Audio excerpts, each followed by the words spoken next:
You're listening to the ESO Network, your station for all things geek.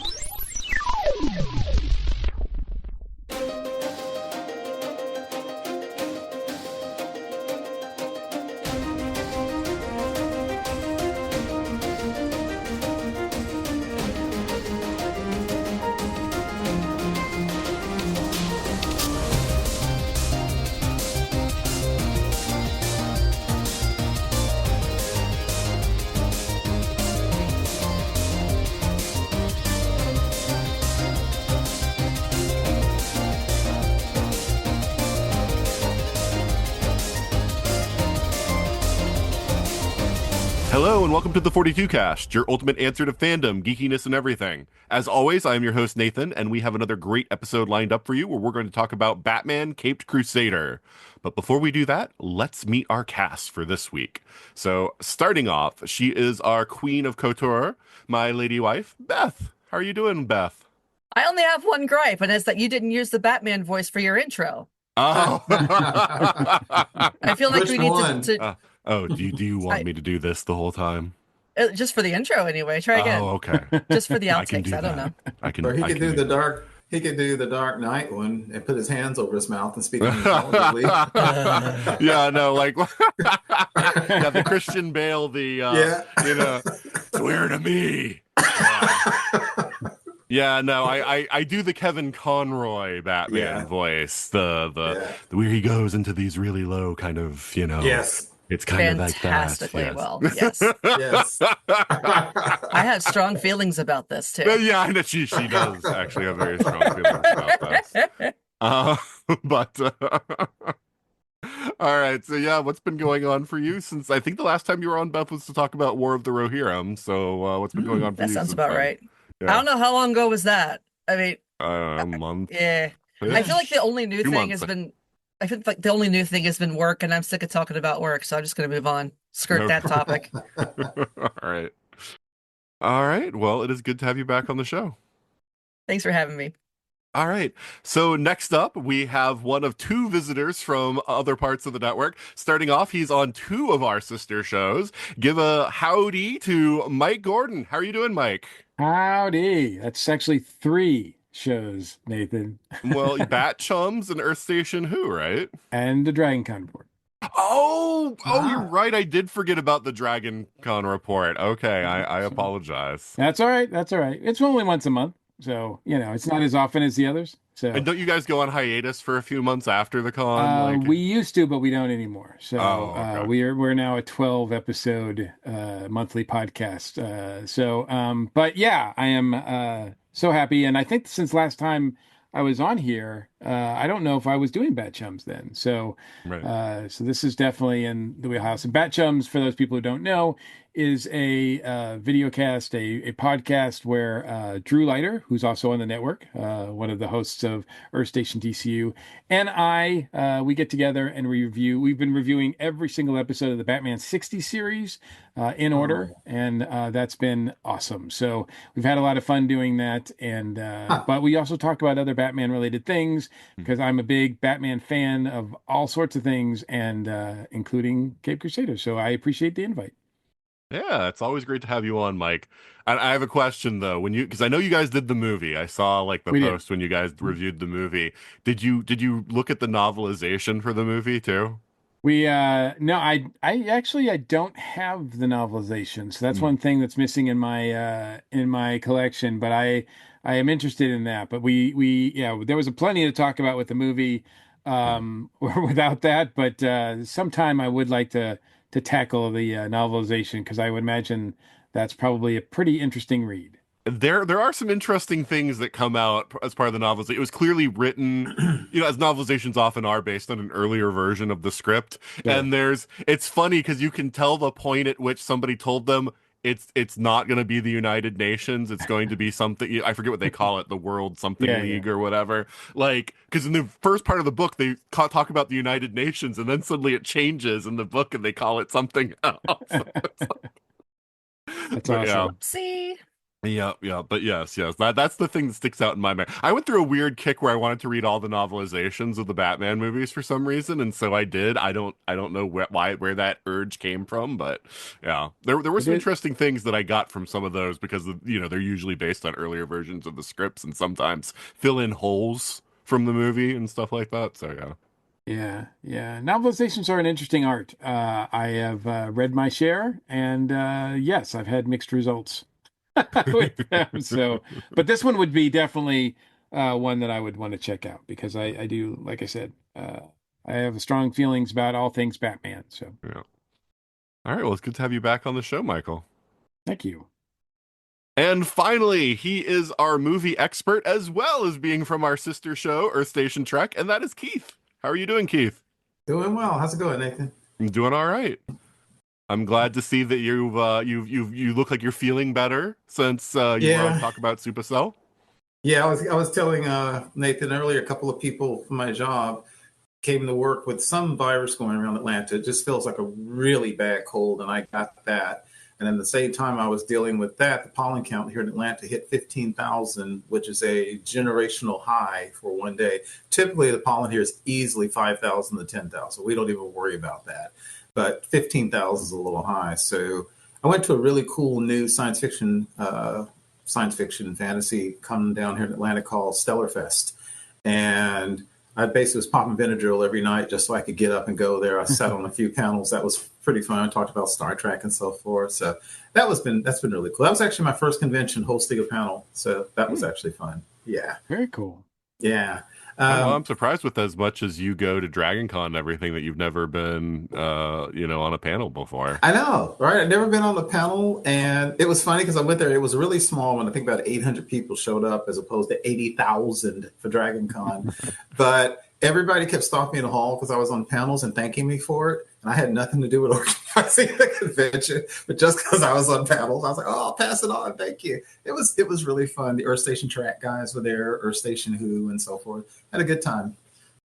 Yeah, I enjoy smaller cons because that's like Chicago TARDIS for me, and yeah, it's like I get a lot of interaction at those cons, just like you're talking about with stuff. But yeah, like once I got the panel bug, it's like I do tons of panels at any con that I go. If they allow it, like C2E2 and cons like that are more corporate, where it's like you need to like have your whole panel as well as your whole like list of panelists and submit it to them for review, and they approve. Fan run cons. Like it's great. Yeah. Just do all the panels that you want to do, and where they'll put you together with other people that want to talk about the same topic and everything. And that's, I always avail myself of those opportunities. So Yeah, the corporate ones, like they want you to have your entire life together, and who has that? That's true. Yeah, this is also my first fan run con. So instead of I had to get up at 2 hours earlier, stand in queue for 2 hours, go find parking, I drove 15 minutes from my house, parked in the hotel parking lot, walked in, and just walked into the panel. That was a completely different experience. Yeah. Yeah. Well, I'm glad that you enjoyed that, Keith, and it's good to have you back on the show. Yeah, good to be back. I'm looking forward to this. All right. Well, you know what time it is. It's time for our 5-minute controversy. Hey, I know that sound. Yeah. So for those of you just joining the show for the first time, this is something where we talk about some topic that's going on in the geekosphere, lets us unwind before we talk about our main topic, and also gives you a little insight into what we feel about something. So this week I wanted to talk about Finn Jones. Has been out, of course, Daredevil Born Again has come, bringing back Charlie Cox as Daredevil, Vince D'Onofrio as the Kingpin, John Bernthal as the Punisher. So we have all these connections now to the Marvel Netflix shows, which for many years were in sort of an uncertain status. There was a lot of word that Kevin Feige wasn't going to consider those canonical because he had a lot of issues with Jeff Loeb, who ran Marvel TV at the time. And in fact, when they were originally writing Daredevil Born Again, the first version of it they were doing, they were not going to acknowledge the Netflix stuff. But because those episodes weren't working, and then when they started going back and redoing the whole show from scratch, they decided that they were going to do it as a continuation. So Finn Jones has been out saying, hey guys, I can do it again. Yeah. Give me another chance.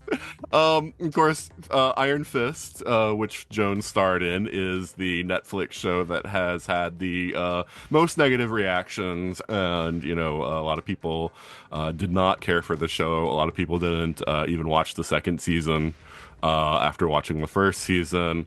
And so I'm kind of curious just how everybody feels. Like, do you think that Finn Jones should get a second chance, that he should, maybe not even get his own series, but maybe show up in the next season of Daredevil Born Again or somewhere else in the MCU and be allowed to play Iron Fist again?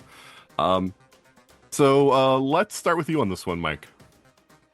I don't have anything against the actor. I don't really have much against the series. I think as you pointed out, maybe it wasn't done as well as some of the others were, the Iron Fist shows, but I didn't look, I mean, certainly MCU has taken some swings that I thought were much worsely executed than those. Of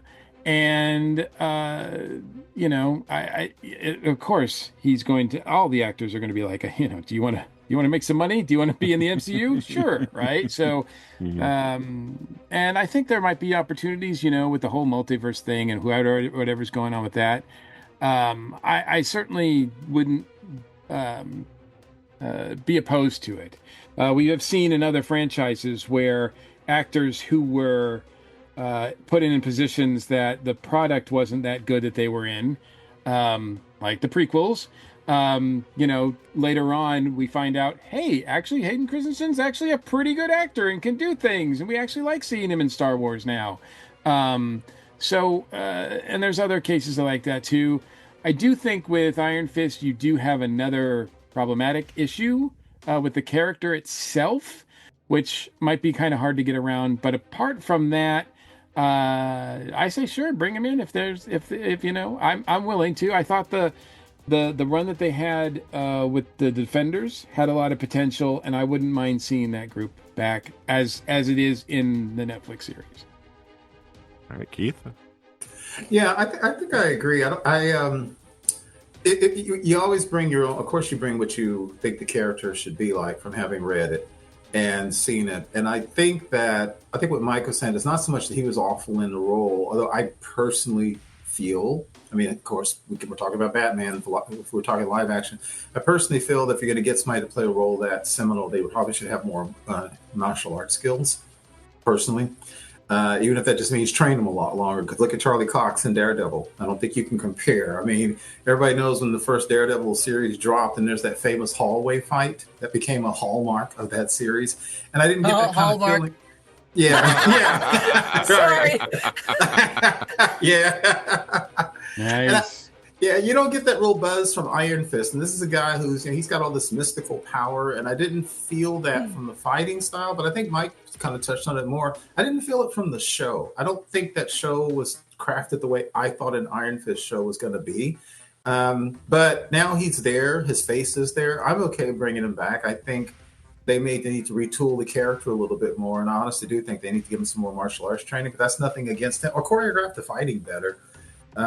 So, I'm not opposed to it, but I do definitely think they need to change a lot about it, because and when you go from a comic book to live action and then you got to integrate it with all the others, of course it's going to be different. I mean, Jessica Jones is nothing like Jessica Jones to a certain extent in the comic book, but it worked. And I just think they're going to have to retool a little more to make him, frankly, a much more charismatic character, because I just didn't feel Iron Fist from him. Beth? That's not a laugh. Just no. Like, if you had called on me first, I would have just busted into laughter. I've been trying to contain it this whole time. No. Like, he's just a Tai Chi guy, and barely at that.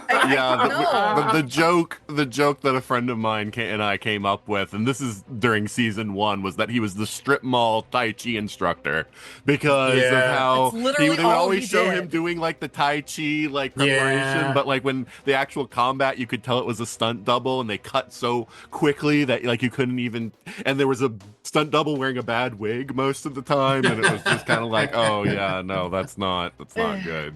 I can never watch that taste out of my mouth with and I feel it's a real disservice to that actor, but he was fed garbage to say and he was given garbage to act on the screen.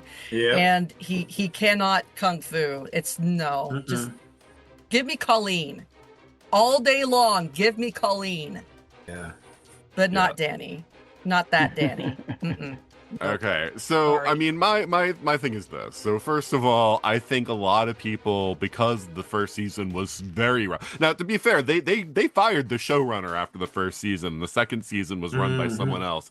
If you watched the second season, it was so much better than the first season, and really? I think they honed in a little bit. Not only did he have more time than Jones, but also to prepare the martial arts, because from what I understand, it was kind of a whirlwind when they cast him for that first season of just like getting through it all and whatnot. But also them realizing his limitations, they also edited it better to go around those limitations.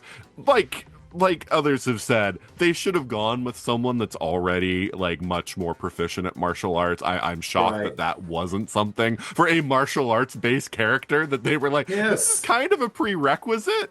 But but based on that second season and based on how well his chemistry with Mike Coulter is, I definitely want more Finn Jones Iron Fist, and I want it to be, but I don't want it to be an Iron Fist show. I want it to be Heroes for Hire, and I want Mike Coulter and Finn Jones together on screen, because both in the Defenders and in the episode of Iron Fist that Coulter guest starred in, or did Finn guest star in it? Either way, it had one way or the other. One of them guest starred in the other show, and it was like instant chemistry. They worked so well together, and that's what I want. I want the two of them together. Now, if you also give me Nightwing Investigations and have Misty and Colleen in their own show, I mean, that's just like, sure, why not? Why wouldn't you want that? But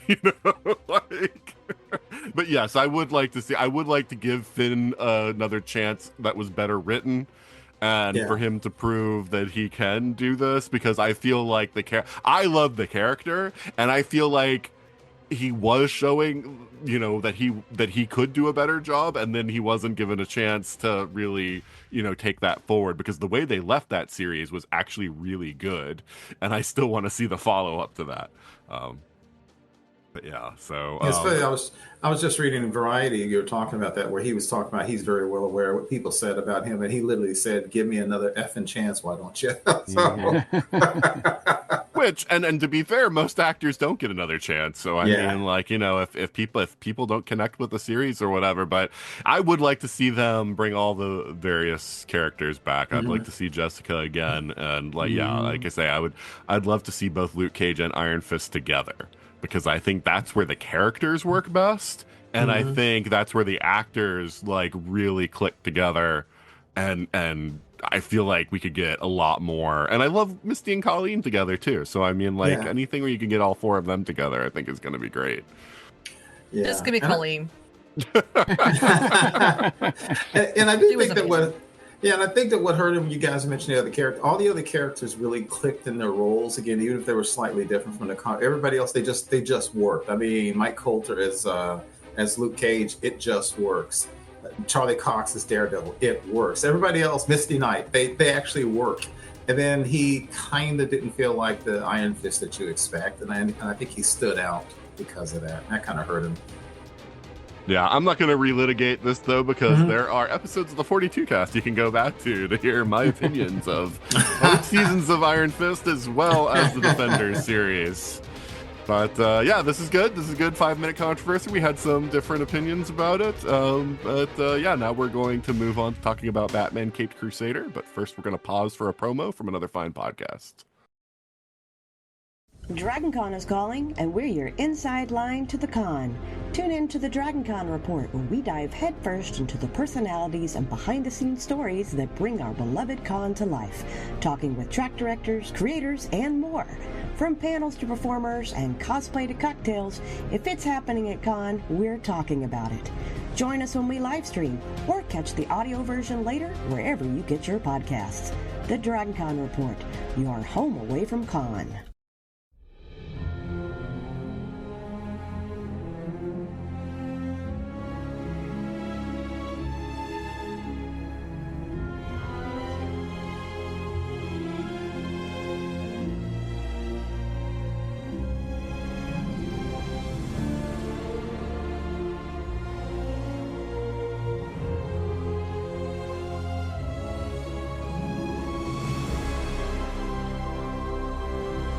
And we're back. And like we mentioned at the beginning of the show, we are talking about Batman Caped Crusader, which, funny enough, is not a continuation of Batman the Animated Series, even though if if you just saw like isolated scenes of it, you might think it is. Yeah. And which I can now say that I was correct when Eric Ratcliffe like argued with me and said that it was going to be a continuation. It is not. So there. But anyway. That's what Batman Beyond was. Well, yeah, no, I know. Like, because the reporting when this was first reported just said like, a new Batman series is coming with the creators from Batman the Animated Series. And there's an episode of the 42 cast where Eric argues with me that it is a continuation of Batman the Animated Series. And I was like, that's not what the article said. It just said it was going to have creators from Batman the Animated Series. And, but, if you watch it, and that's the first thing we can talk about here, the animation style is very, very reminiscent of Batman the Animated Series. But I think that's nice in a way because it gives it a sort of retro look that kind of goes, I think, with what they're trying to do with the show. But I guess to back up just a little bit from that, because I think we definitely haven't talked about Batman the Animated Series on this show yet.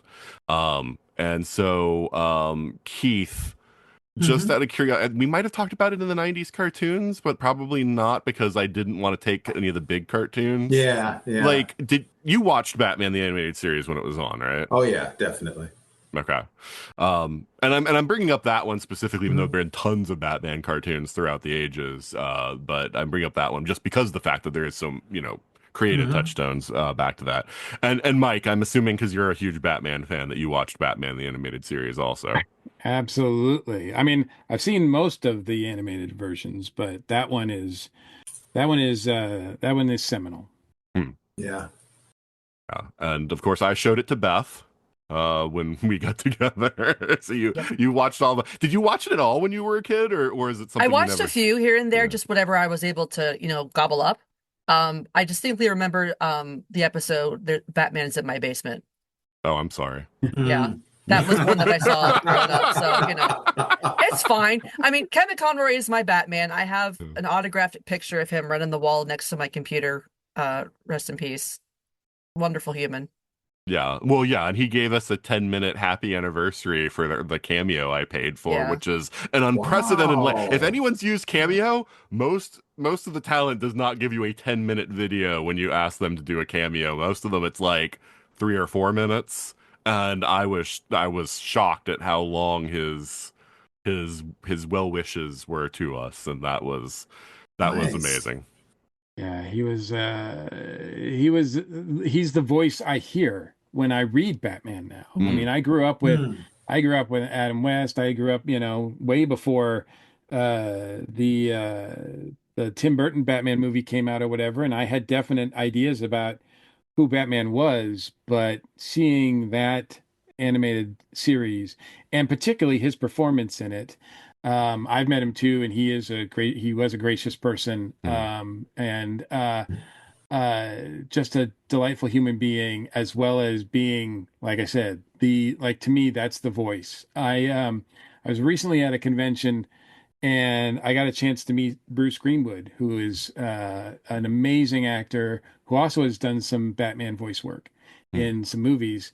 And I told him, and I was perfectly honest with him, I said, is it okay if I tell you that you're my second favorite voice of Batman? And he said, no, man. He said, I understand that completely. He's like, I'm glad that I didn't actually hear Kevin's version before I did my own, because I would have tried to ape him. And it wasn't until after I did mine and then I heard his and I was like, oh, I get it now. Like it really clicked with him. So even an accomplished actor like Bruce Greenwood had a lot to learn from someone like Kevin. Well, yeah, and he was so definitive that he did it for years in multiple forms of media. So he was, of course, Batman in the original animated series. Then, as he appeared in other shows in what some people call the Diniverse, Superman, Batman Beyond, Justice League, all of that. He was in all of those. He did some of the animated movies. He did video games as Batman, and he even got to appear in live action in the Arrowverse in their Crisis on Infinite Earths Right, that's right. at one point. So it was like we got Kevin Conroy playing Batman in so many different venues also that it was just like he's prolific and so he sort of looms large um over that performance. And he Uh looms large over this series. yeah. No, Yeah, I think mean, so. yeah, I mean, I think a lot of people watching this series, you're expecting Batman to sound like Kevin Conroy, and No. that's a sort of unfair a position to be put in, but yet that's where, because of the comparisons, because Bruce Timm is making this show, big, and the time frame and the noir aspect and elements that they're going for kind of similar, so you kind of think, okay, well, it's got to sound like Kevin Conroy, but you can't get Kevin Conroy. So it's like, what do you do? And uh, I'll say for the most part, I think they did a good job. Well, yeah, I mean, I do want to talk about this because I mean, it's definitely so, the time period of the the original animated series, what's called Batman the Animated Series, was always sort of like a timeless sort of thing because even though some of the designs and things looked very retro, there was also like this huge bat computer and there was all this sort of technology in it too that kind of gave it a kind of like you weren't able to really pin it down to a particular time period or not. This show is definitely going for a very like 40s, maybe early 50s aesthetic because you don't see any like Batman's got like a murder board. He doesn't have a bat computer, Right. right? Like it's very much an old school version of it. And most of the gadgets that he has are very basic. He doesn't have a lot of gadgets, it doesn't seem like. And even like the grapple gun is a very simple, like it's just a hook with a like a poof that shoots out. It doesn't like grab onto things. It's like if you don't aim it right, it doesn't hook, and it's just that he's got like gas bombs and stuff and batarangs, and that's like all that he's got. So it's not like the huge technological Batman. His car is just a black car. It's not like the Batmobile, like, we're kind of used to, seeing and all of that. And so but it's kind of interesting because the art style is very reminiscent of Batman the Animated Series. The way the characters are designed and the way that they're shaped, the very square chins and, all that kind of stuff. It's very much like that kind of, art style from that. But it's definitely being set in like a definitively earlier time period, while also making it more diverse than you would have seen in that time period. Yes. So there's kind of several different things at play, like as far as just the overall aesthetics of the show. So, Beth, how do you feel about like, just again, like the aesthetics of the series? It took me a little bit to get used to, actually. I'm specifically pointing to Barbara's hair. Those bangs drive me absolutely insane. And I know you expect me to say something about costume wise. I don't honestly know enough about the 50s to make a critique there. So you guys get off scot-free this time. Yeah, it's not your period. Right. Well, and also it's a cartoon, for goodness. I know you like to critique, like, historical. Oh, if I can critique it, you know what's going to happen. Oh, jeez. See, I feel like a cartoon should get more of a pass, but all right. Oh, you sweet summer child. Okay. But yeah, so what do you think about the whole vibe? I mean, like of the series. I really like the vibe.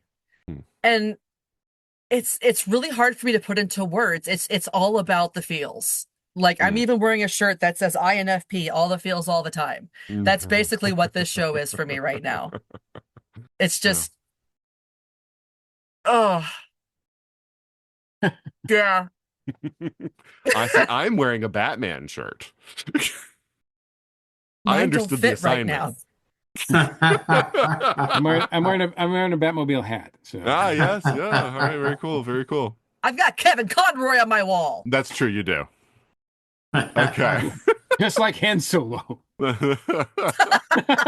He's frozen in carbonite. Yeah. All right. Keith, what do you think about the aesthetics of the show?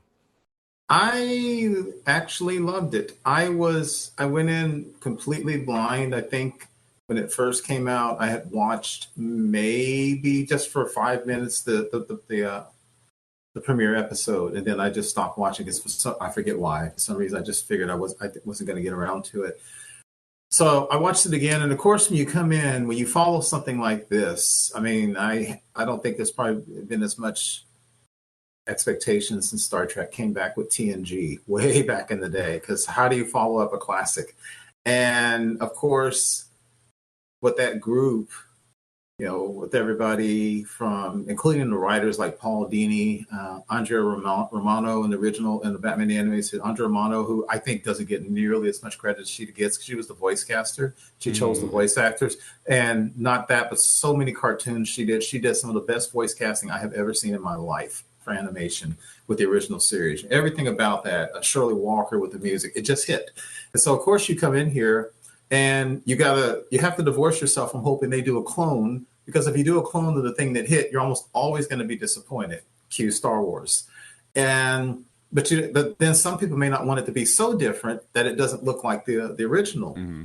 And I think that they hit it out of the park. It obviously is kind of sort of in that same universe, or close to the same parallel universe. They still got the kind of weird thing where it takes place in the kind of 40s or 50s. Every now and then there's some technology that couldn't exist in that time, but that's okay, because heck, Batman was like super scientific for years in the comics, so that's fine.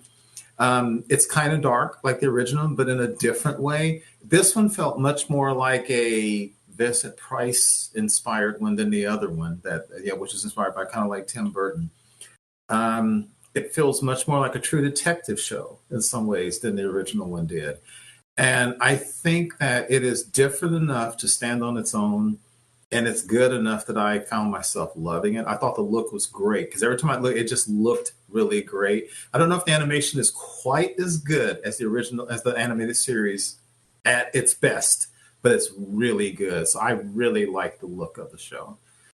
I do want to ask you specifically, Keith, because I mean, you've aired your viewpoints on the sort of, going to like a sort of historical like time period and like making it seem, as if, people had it better in sort of diverse situations, than they did actually in that time period. So, so one of the things about this series is that, Commissioner Gordon and Barbara are people of color.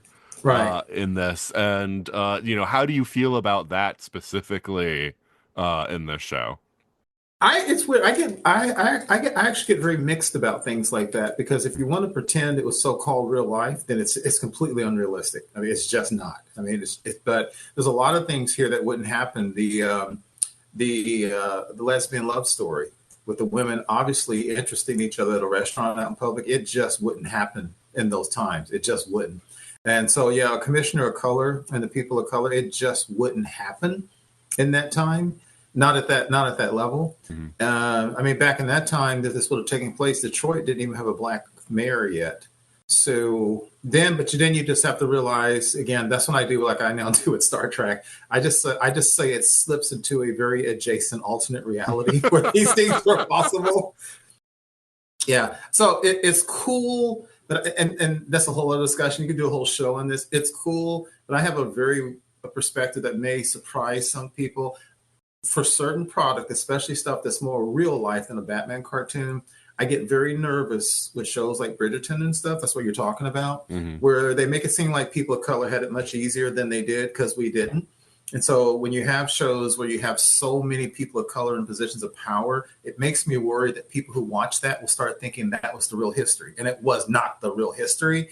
So in this one, it's very noticeable. But once I just tell myself it's like a comic book where it's got to be an alternate reality, then I can work with it. But it does stand out. But I do like it. And also the thing about, I'm a very liberal personally, and I'm very big about affirmative action and stuff. But also, I don't ever want to just throw people of color or women or people of LGBTQ or whatever just to plug them in and say, look what we did. the characters have to feel real and stand on their own, and they especially as it went on, they all felt like they earned their existence. I liked the characters. Yeah, I felt like they at least tried to reference that when the mayor has his conversation with Gordon and basically say that, Gordon was only there as sort of like a political move, and it was sort of like a veiled implication of it's like, Uh-huh. Yeah. like this, Yes. this is a very unusual thing, and it was done Yeah. for a very specific reason. I and thought can so take too. it. I built you up and I can tear you down was basically like sort of like the mayor's, like implication there. So, yeah. And I'll say one thing as a person of color, this is something we talk about all the times in the Black community. When, especially in old movies, when you have a movie or a show of something where the only person who's Black is like a bad person, you sometimes gets on your nerves. But you got Gordon, and then you got Bullock's partner. Right. That dude is awesome. So they kind of balance. Right. All right. Well, and then Mike, how do you feel about the show, like just aesthetically? Aesthetic, I mean, you kind of know what you're getting into with Bruce Timm. I mean, Bruce Timm has a distinct style. No matter what he's assigned to, he's going to bring his artistic style. I always thought it was kind of odd that, and no disrespect meant to Paul Dini, but I always thought it was odd that that era of all the the Batman animated series and followed by Superman and Justice League and everything is referred to as the Dini-verse, and I'm like, yeah, but Bruce Timm was really the main man behind all of that. I mean, yes, Paul Dini did write a lot of scripts, but really creatively, it was, I think, more. It has the look of it than of Bruce Timm, and Bruce Timm's been involved with other animated things as well. So, but most of the time when you see his art, I mean, he is. This is what you have to expect from him, and this is his chance. Now, this is not like. This series is like we're bringing the boys back. We're bringing the gang back together to make a Batman show. It's just Bruce Timm. No Paul Dini. No Alan Burnett. No like Andrew Romano. No like Shirley. Like I think out of everybody, Bruce Timm is the only one who is listed, and we've got creative.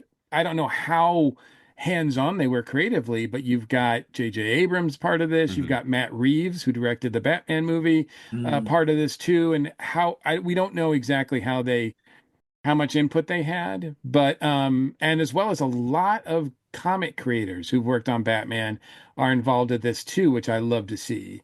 But this really feels like the assignment was, I'm not going to continue Batman the Animated Series from Bruce Timm. He's like, I'm going to go back earlier. Yeah. I'm going to go back and do like Batman Year One, but I'm also going to use as my reference the golden age of Batman, the Bill Finger era of when Bill Finger was writing Batman, and instead of it, looking like a Bob Kane thing, it's looking like a Bruce Timm. Like to me, this has got pardon the pun, but it's got Bill Fingers all over it. Like it's got his fingerprints all over it, right? Yeah, the look of Alfred, I think, was a dead giveaway for that. Because when I saw that, the very portly version of Alfred, I was like, that's Golden Age. I was shocked they didn't call him Alfred Beagle. I was like, that's Alfred Beagle. That's not Alfred Pennyworth. That's Alfred Beagle, right? So yeah, exactly. They go with that, and then Bruce says, and then Bruce Timm also says at the same time he's going back and doing this. He's like, I'm also going to reimagine his entire rogues. Like I'm gonna like throw the book out with whatever you've seen before, and I'm gonna reestablish every single one of Batman's villains. And this is what he does in this series. And for the most part, I think a lot of them work so well. These reimagining, some maybe more than others. We'll get to those, I'm sure. But yeah, I love the look of it. There's little homages to the animated series, of course. There's homages in here for the Batman 60 series. Believe me, I can point to those as well. And there's a lot of like you said, the technology is what it was in the 40s, and to Keith's point and your point as well about making it, was it this doing the same and including diversity and everything? I think Bruce is just like, that's not what this show's about. Like this show's about is this noir story. It takes place in another universe Yes, it's a what Yeah. if. It's an Elseworld. Mhm. Because I want to reinvent all the characters. I want to reinvent all of the rogues. And so I'm going to show everybody in a different way that you've seen before, but yet with some slight familiarity because it's still, after all, Batman.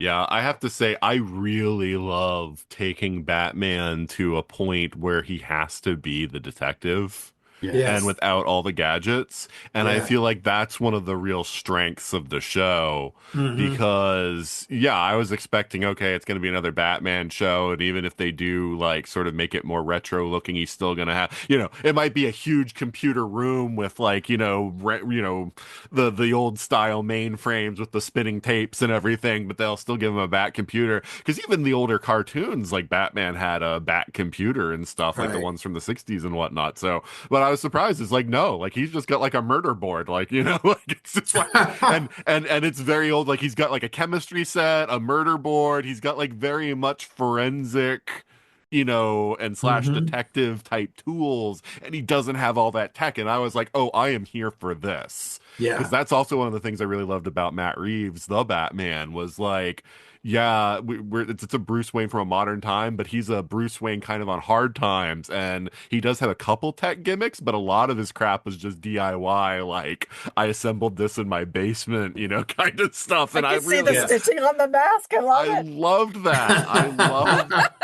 I loved that just feel, to it. And so like this, because it's like anytime you can make it harder for the hero, I'm like, yes, I am all about that, to like take away the gimmicks and make it more about the courage and the bravery of the person underneath. So, I thought that was just a fantastic, part of this whole thing. And yeah, there's just something gritty and edgy about this version, which, yeah, like Saturday morning cartoons couldn't go that far. And Bruce Timm even has mentioned in interviews before that they were always frustrated by the studio telling them they had to reference the Burton like make things look more like Yes. the Burton movies Yeah. that were, of the time. Like the Penguin in particular, they were unhappy with that they had to use the Danny DeVito look for the Penguin because that made him look like this weird mutant with like the flipper hands and everything. And so they said they could never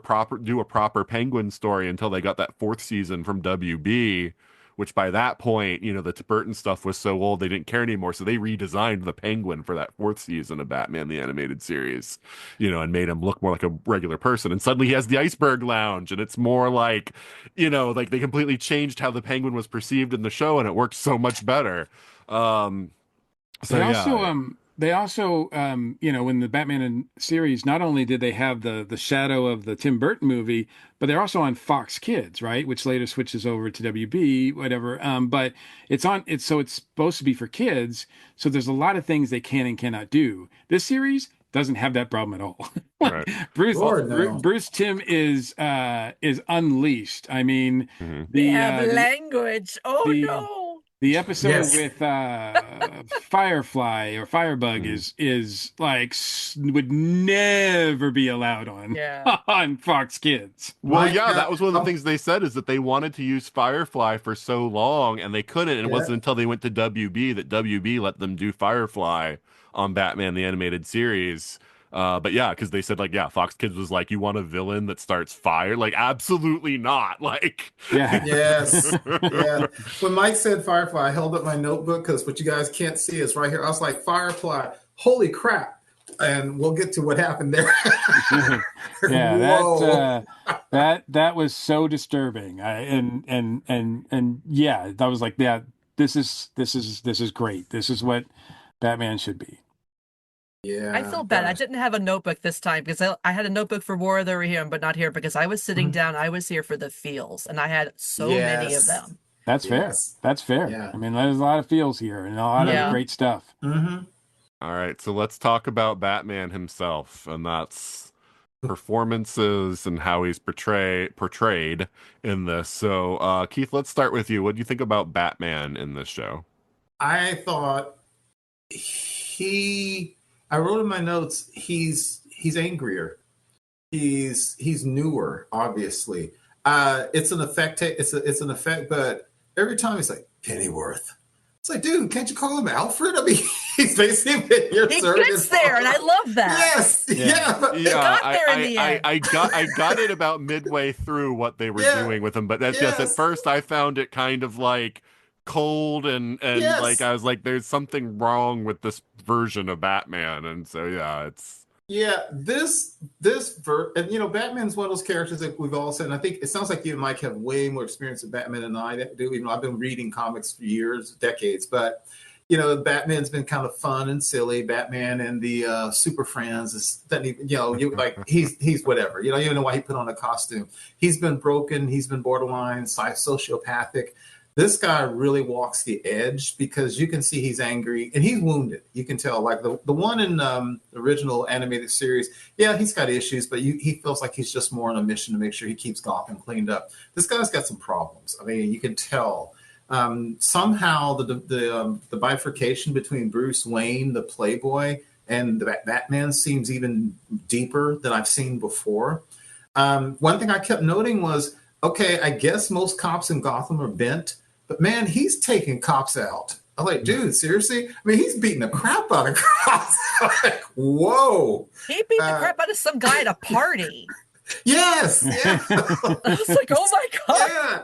So even though we'll get there, even though Harley Quinn is obviously nuts herself, she wasn't too far wrong in her first. I thought she was going to get it for a second. I was genuinely worried. I love how this guy's like this Batman is literally taking out people, but with his car. Like he just uses his car as a weapon. And so, what I love about this is, I tell you, I went into this thing, especially when Nathan asked me to be on this thing, and I was watching it. I went in. I'll tell you the only thing I had heard about this show. This is no lie, because I had avoided all coverage, all social thing, was a bunch of guys were pissed that Penguin was a woman. That's all I heard. I mean, literally, that's all I heard. And I guess it just came through my phone feed. So every second of the show was new to me. How it looked, that music playing in the background, like somewhere between a Vincent Price movie or a 1930s film noir or 40s film noir. Batman is troubled, but not so much that it seems excessive. He seems realistic. I mean, he's got problems, and you can tell. He's angry. He's psychologically damaged. And there's many times I kept thinking, I don't know why Alfred doesn't just leave him and cuss him out and get out of here, because the way he talks to this guy, I haven't seen him treat Alfred like that in other treatments before. I loved it. As Beth was saying, you got to get over Kevin Conroy not being there. But I love another animated series, Batman the Brave and the Bold, although I find it odd that the guy who voiced that Batman is in this series and is not Batman. It's Harvey, yeah. Yeah, he's Harvey. But man, I got to tell you, I loved it. I thought it was a perfect take on Batman, different enough from other takes to stand on its own. I was stunned how much I liked him. All right. Mike, what do you think about Batman in this? Yeah, this is an early Batman, as we pointed out. This is Batman year one-ish. You know, he's new to this. He's making mistakes. Yeah. And I love that. This is a process. We get to see his journey through a lot of that. And him not understanding that a lot of his actions have consequences. And that's some really, really good storytelling that's implemented throughout this season. But also, in addition to that, because that's cool, and that gives the show some depth in him as a character. I also like the fact that we spend time with him, but we don't spend. It seems like we still see him only in glimpses here and there. So there's still that sort of cool mystery about him that I think is important for that character too. I think that's one thing that Matt Reeves brought back to the franchise when he did that last movie, just like looking at dark alleys and dark places and trying to guess where Batman's going to come from, like, because you don't know. And on the same, but also you have those cool moments, like I don't think it'll ever get old for me. You got what, 6, 7, 8, whatever, how many thugs and then next thing you know, like one disappears and another one disappears. Yes. And then, like, you just got Batman. There's something so badass about that with Batman that no other hero can pull off, that whenever you see it, it just and it happens like 4 or 5 times in the run of this season, and yet I never get tired of it. It still is just badass, and so Yes. that they get both sides of Batman right there, I think. The only thing I need now is for someone to creep up behind him and he just throws his fist over his shoulder and just smacks him in the face. That's all I need now. That's the last ingredient on this lovely Batman cake. I think he's getting there. there. You know, Oh, it's yeah. still like that's Batman like year 3 or 4, right? Like that's not Batman year 1. All right, so Beth, what about you? What do you think about Batman in this? Oh man, you saw me. Probably heard me too. The first episode, as soon as he spoke, I started crying. Really? Because it sounded so much like Kevin Conroy. The only thing where he doesn't do that is when he's Bruce. He still sounds like Batman light. You know, he doesn't have like the jovial tones of the Bruce Wayne that Kevin Conroy did, that I always really appreciated, being both sides of that coin. But yeah, when he, because we said before that he's damaged, and I think people in Gotham still expect Bruce Wayne to be somewhat damaged because they know what happened to him. So I like this take that they can, you know, people still expect him to not be okay. And I really thought that Dr. Quinn was gonna nail it, and I'm waiting for her to put it together. I think she's going to, honestly. Yeah, I thought that was going to be like sort of the problem was like she was going to figure out who he was from like just kind of analyzing him and being like, wait a minute, but like, yeah, they didn't go there. But little unfortunate. Yeah. But yeah, for me, yeah, at first, and I mean, like that was the thing that annoyed me also, because I was like, the whole point is that Bruce should sound different, and I was kind of like, the actor isn't really doing a different voice for Bruce than he's doing for Batman. And he still sounds very monotone. He still sounds kind of gruff and everything. And you know, I'm used to, again, whether it's Christian Bale or whether it's Kevin Conroy, like I'm used to that big switch between Batman persona and Bruce persona, you know, because it's also part of how he throws people off that he's the same person. So people that hear him as Batman don't hear the Bruce Wayne voice that he does when he's, you know. But yeah, as they were going along and as they were showing flashbacks and as they were doing stuff, I was like, oh, they're turning it on its head, because if you followed that original series, you know, Batman actually seems fairly well adjusted in the Fox episodes, but when they go to WB, they ratcheted up the darkness in that 4th season. And in fact, even one of the ways that they know at one point that he's mind controlled is that he smiles. You know, and that's actually a plot point in one of the episodes in the 4th season, is it's like he never smiles, like, you know, he can't smile, you know, and it's just like, whereas in the Fox show he smiled plenty of times, and so it's like, again, like it's called happiness, and right, whatever it is, I like it. You're right, because this Bruce Wayne, he almost can't be bothered to put on a Bruce Wayne impersonation, right.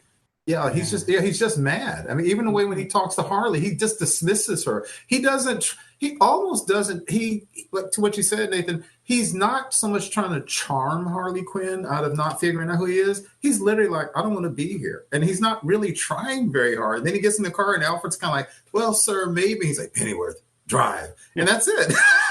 Yeah, because I mean, I think this is where it's kind of similar to the Matt Reeves Batman, and maybe this was part of the input that Matt Reeves put into it, is that's the way very much that the Bruce, and he can't be bothered to be Bruce Wayne, you know, and so it's like the mission is all that's important. He's only going to be Bruce Wayne for as much as is absolutely necessary, and then he's going to be Batman the entire rest of the time, and doing things that further his goal as Batman rather than doing like the Bruce stuff.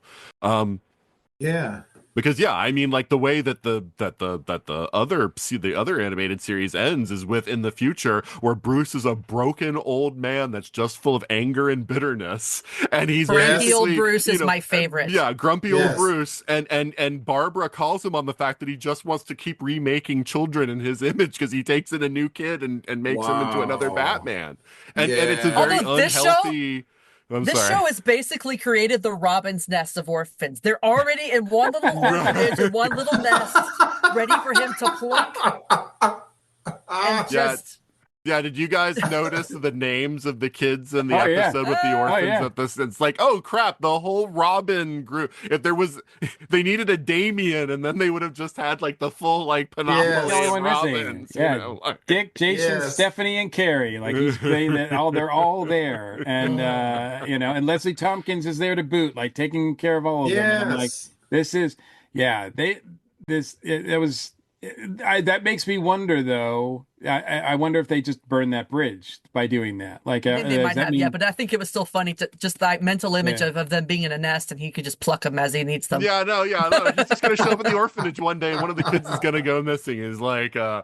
I need something from you guys, and just like, Like I remember years ago, there was a Twitter handle of like Batman something or other, and he was like, another Robin died today. What was Wow. interesting about that though is that And Carrie it was was just the funny. one that was probably like the coolest of all of Yes. Yes. the kids. Like she was like fighting, and the rest of them were just kind of like getting caught up in everything. But yeah, I thought it was an interesting choice making Carrie the one that was the feistiest. But yeah, no, Yeah. I like this version of Batman, and I feel like it gives them a direction to go with the character, because I mean that's also kind of what I expect from the second Matt Reeves movie, is that he's learned that he has to invest some time into Bruce Wayne, I think, and I think the next Yeah. movie will show that he's developing as a character, because it's like he can't just be Batman, because then there's so many things Batman can't do, and like he has to start being more of a public figure, so that he can work both sides of, of society. And I'm hoping Yeah. that's where we're going with this also. We see him lightening up a little bit. We see him reaching out to Alfred and having a slightly better connection with Alfred towards the end of the season. And so I'm hoping that's an arc that the show is intentionally going on, is to bring him to a point where, I mean, Batman's going to be messed up, because I mean, he won't be Batman anymore if he's not messed up, but become a Right. little bit more of a healthier, better adjusted person, Yeah. as You he make a goes good on. point, because in the other versions, even the animated series, he always affected being a disinterested billionaire playboy. But and Lucius was running the company day to day, but he still understood what was going on with his company. He was on top of it. This one doesn't seem like he really cares. He really doesn't. Make sure he has his little slush fund so he could make his toys. Yeah. And did you pack my suit in the car? Exactly. He doesn't understand how people work. Like he genuinely point. likes Harvey Dent, but he puts Harvey in a horrible position that Alfred calls him on. But like that's the thing, he doesn't Yes. understand like how people work in an emotional way, because all he's cared about is how he can make people pay, rather than what are incentives that people actually need, what are the things that people like, what you get what I'm saying, like he doesn't Yes. understand like the social like interactions that people actually go through and why they're important and all that kind of stuff, which as we know, Batman is supposed to be sort of like the prime version of Batman from comics and whatever, is also supposed to be someone who understands all that stuff really well. So it's something that this version has to develop to understand psychology and motivations and things like that better. Yeah, I think though that most of the ones I can think of incarnations outside of like Brave and the Bold '60s version or whatever, Batman always has some sort of issue connecting with. I mean, in the comics, I mean, granted, in the Golden Age, Silver Age, he and Robin were like the perfect, the team, and yet, like, in the '70s and '80s, that starts to fracture, that relationship starts to fracture.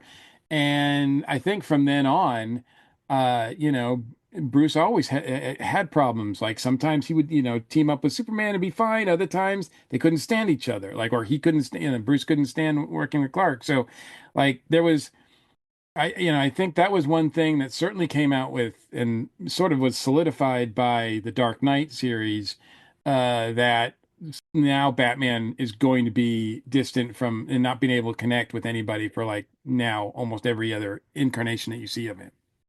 And here it's there for sure. The one exception I thought in this is that, and this is another reimagining here, is that he's not choosing to connect with Commissioner Gordon, he's choosing to connect with Barbara, which I'm kind of not surprised because Bruce Timm does have a Bruce and Barbara fetish, if you will. You don't say. I think anybody who's seen his version of the Killing Joke will that's when that's the ugliest that it Right. gets. Right. It's If you just guys, it's just referenced in Batman Beyond that they had once been a thing, but it Yeah. doesn't Yes. but they don't go anywhere They're with like, that. oh. But Right. yeah. But yes, But I know. I've heard of the Killing Joke.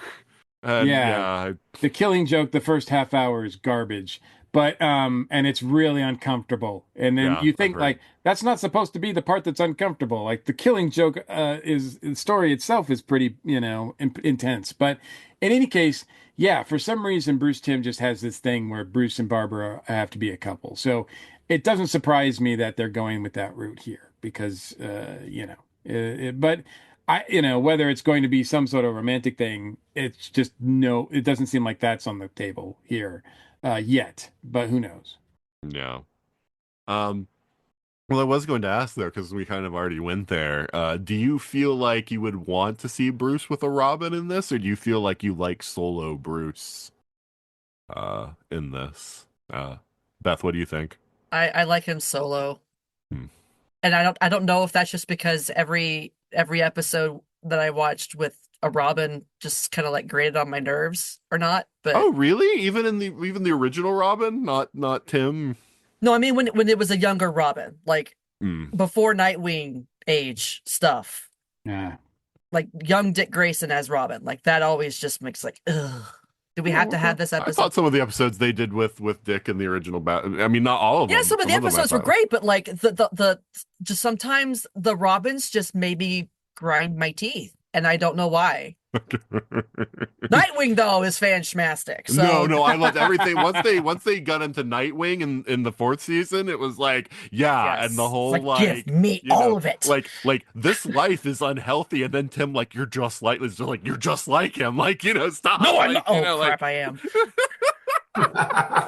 Dick's like always trying to throw Bruce under the bus, and Tim's just like, do you even hear yourself? Do you see what you're doing? How you're dressed? Like you're just like him. I love that whole like father-son dynamic between Bruce and Dick, where it's just like, don't want to be dad, but you've become dad, and it's just like so good.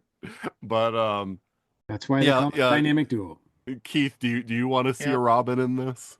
No, I think I agree with Beth also because he's so far in his journey. I think I want to see him kind of go on his journey and not bring a Robin. Robin has always been problematic. Whatever 14, 15-year-old kid, it's always been problematic simply because of putting him in danger. And so he has so far to grow that I don't think we need a Batman in this one. Also, this feels so much more like a good film noir and less like, in some ways, like an adventure Batman that I don't really need him and Robin both kind of, I don't need the boy wonder or anything in here. And that's not because I have anything against Robin. I just kind of like the way this is going on its own right now. Okay. I also Mike? don't want that underwear on the outside on a little boy. So I mean, maybe they that's could- what it all boils down to. I just don't want to see that. Yeah, I just want this Batman to breathe. Yeah, I like him how he is. Let him breathe. agreed. Me too. Yeah, Mike. Look, I'm not a Robin hater. I grew up with the '60s show. I grew up with, Yeah. I mean, the Cape Crusaders, plural, the dynamic duo. I was I grew up with Batman and Robin.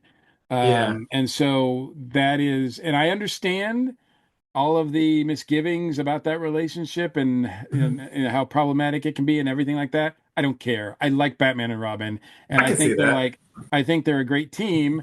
There's a Mark Waid is currently writing a series in the comics now called Batman and Robin Year One, and it's fantastic. It's everything I could want from a Batman and Robin story. However, here I will go not only as far as to say that I don't want to see Robin, I don't want to see any other heroes. Like Wow. Batman being like the lone Dang. figure of dark justice in this Gotham. Yes, I want him to. Now, that's not to say that he can't have allies, but I don't want to, I don't want to see Superman in this. I don't want to see any Justice Leaguers. I don't want to see Black Canary, or even like Batgirl, like keep Barbara Gordon as Barbara I Gordon. suspect we're gonna see Batgirl whether you want it or not. I Yeah. mean, Yeah. it's I will take possible, Batgirl before a Robin any day. but Yeah. I would just rather I would see love that. Batman be like the lone figure here. Because I really don't think that this series is looking to do like an expansive kind of like vision like the other animated series have done. I think this is a very contained, very noirish, small, moody, atmospheric, intense series. And wherever it ends up going, I just don't think that there's like a need for anybody else to cloudy it up. I don't want to see Team Batman. I just want to see Batman. Yeah, I mean, I would be Not a CW surprised. show. I would be surprised if they pulled in other DC heroes like Superman or Yeah. whatnot. Like, yeah, I Yeah. agree with you.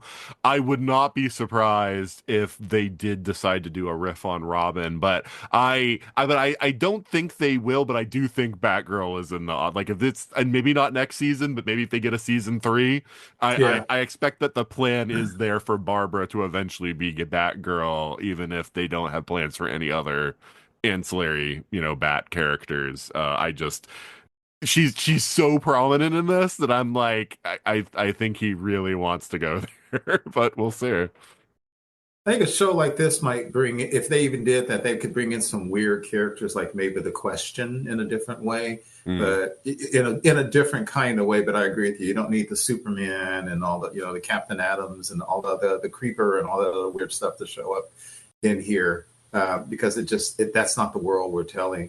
Because every time I just watch the show, as you know, I watch a ton of old black and white movies. I watch a ton of 1930s detective shows and things like that. 1940s, I think, is when film noir officially was called film noir. But there are plenty of cop and gangster and detective shows in the 30s, and it felt like that. So yeah, you guys are right. I don't need the super beings to come into this world. I just don't. Yeah, no, it would feel wrong. Whereas on the Yeah. other side, My Adventures with Superman, I want them to expand it to have other DC characters in that lens. Yeah. But that's because it's a very different kind of show where it feels like if another DC character interacted with that version of, like, there's totally room for another DC character to come in and guest star in an episode. Right. But yeah, let's talk about Gotham in this series and sort of we've talked a little bit about the police force. There's all the political stuff going on. This is the seediest, like, as much as we hear about how seedy Gotham is in most adaptations, it doesn't ever get this bad. I'm not somebody who's read a lot of Batman comics, but I've watched a lot of cartoons, movies, and all that kind of stuff. So I'm very steeped in like Batman adaptations. And Gotham is usually not quite this broken, even though we're often told, "Oh, it's so bad," but it's like, it usually doesn't seem that bad. So yeah, like, what are your thoughts on Gotham in this? And just because again, we can't go character by character, would be here all night, so we kind of just have to like Yeah. take it as just like, what do you feel about the political side of it? The corruption, the police force, like, all that kind of stuff. So, Mike, let's start with you. I'd say using a character to sort of spotlight and sort of epitomizes what I feel about how this Gotham is portrayed is Bullock. Because when you see Bullock in other media, he's sloppy, he's lazy, he kind of leans towards the darkness, but he's not a full out like bad guy. He's kind of just one of those guys that's like, yeah, you kind of put up with him whenever. Here he's bad, and the only reason that he's not like the worst character on the force is because his partner Flash is like 10 times worse. And You don't want to push you around? yeah, I mean, these two guys are, yeah, they've done a really great job of showing these two guys as being like the norm. This is what's okay for the Gotham PD to be.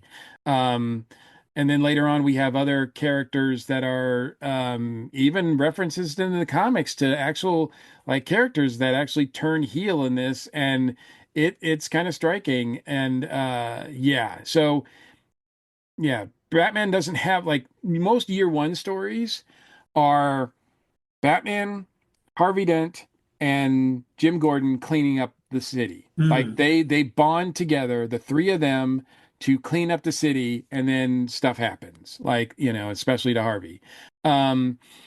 This series says, no, we're not gonna play that game. Not gonna play that Oh, game. do they not? Yeah, like Yeah. in this series, it's like there's Renee Montoya and Commissioner Gordon, and the whole rest of the police force is just the worst. Like, Pretty much. Pretty much, Yeah. You've got a couple of others. That poor guy that gets shot in that one episode. That guy, the rookie kid, and then other guys that you think might be okay, but then they turn out not to be okay. So this is as about as grim as it can get. Yeah. Yeah, and of course they had to pull like this is like the kid fresh out of the police academy or whatever, is the wide-eyed sort of, like, oh, he's also good, but okay, well, never mind. I don't know Red that. shirt. I know that Flash was originally created by Frank Miller when he did his Batman Year One story for the comics. I don't know if I've ever seen him depicted outside of the comics before. So that was I haven't. That was, No, he was in Batman Begins. was he? Okay. Yeah, he was the Okay. one that was delivering the drugs to the Narrows and like the teddy bears. Gotcha. Yeah, but I mean that was just a sort of a like a small thing. Yeah, I mean, he this wasn't a is- character. They just said his name, like that it was Flash. Yeah, this is a full depiction of Flash, and I'm like, this is a Frank Miller baddie. Yeah, good job on that. So Beth, what do you think about Gotham City and sort of the characters in it? Dang it, I was gonna talk about Bullock. Oh, go right Well, ahead. it's a big change for us who's used to the both the Yeah, like, animated series that's- version where Harvey is gross, he's like slovenly and whatnot, but he's basically a good person. And then of course Donald Logue in Gotham, Yeah. who they start him as he takes some money on the side and does some bad things, but after you get through 5 seasons of that show, like Harvey's like the heart and soul of that forget Jim Gordon, like Harvey's the heart and soul of Gotham by the end of that show. So it's like I don't expect Bullock to be this bad in this. But yeah, so about Hey.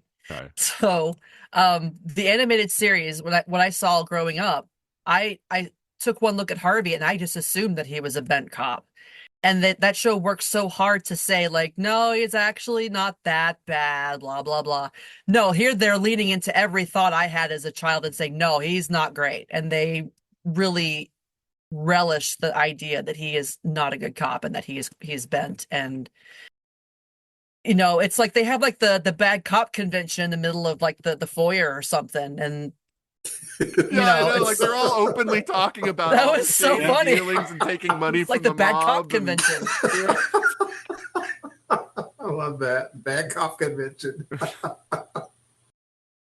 Oh. Yeah. But I think that's supposed to show you how little they care, because they know that there's nobody to do anything about it. Yeah. There's any good cops would be so woefully outmatched and outnumbered that there's no point to blowing the whistle, because no one's going to hear it.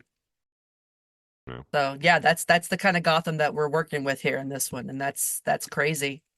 As for the politics, I don't give a rat's tuchus because I hate politics. So Yeah. Ugh. It was interesting how they depicted Harvey. I'm gonna say that Yeah. before he got messed up. He's just slimy in general. I don't like him. Yeah. I don't think you're supposed to. Yeah. No, it's Big Bad Harv we're not supposed to like. Despite the fact that before he gets the acid bath, he looks a lot like Peter Parker. There were times when they showed him, I was like, did they use the like John Romita Jr. or John Romita Peter Parker model for this guy? But I want to talk about Harvey later because his arc is like, I think, the best thing about this series. Keith? Mike referenced something I think was great, which was Batman Year One. And when you look at Batman Year One, the way it's drawn and stuff, Gotham is dark and dirty and so forth. The look. This show, Gotham is not on the surface as dark and dirty as like New York back in the 70s before they cleaned up Times Square and stuff like that. But its soul is probably one of the most bent I've ever seen. And because as you said, it's the people. 2 of the most popular cities in the country for people to go visit are New Orleans and Chicago. And if you do follow politics and stuff like that, they have also had 2 of the most bent police forces in the country, the history of this country, right up there with New York back when the days of Tammany Hall. I mean, just bent. And this Gotham feels like that because, like you guys are saying, I remember Bullock in the animated series. He was always like eating a hot dog, and the mustard would squirt on his suit.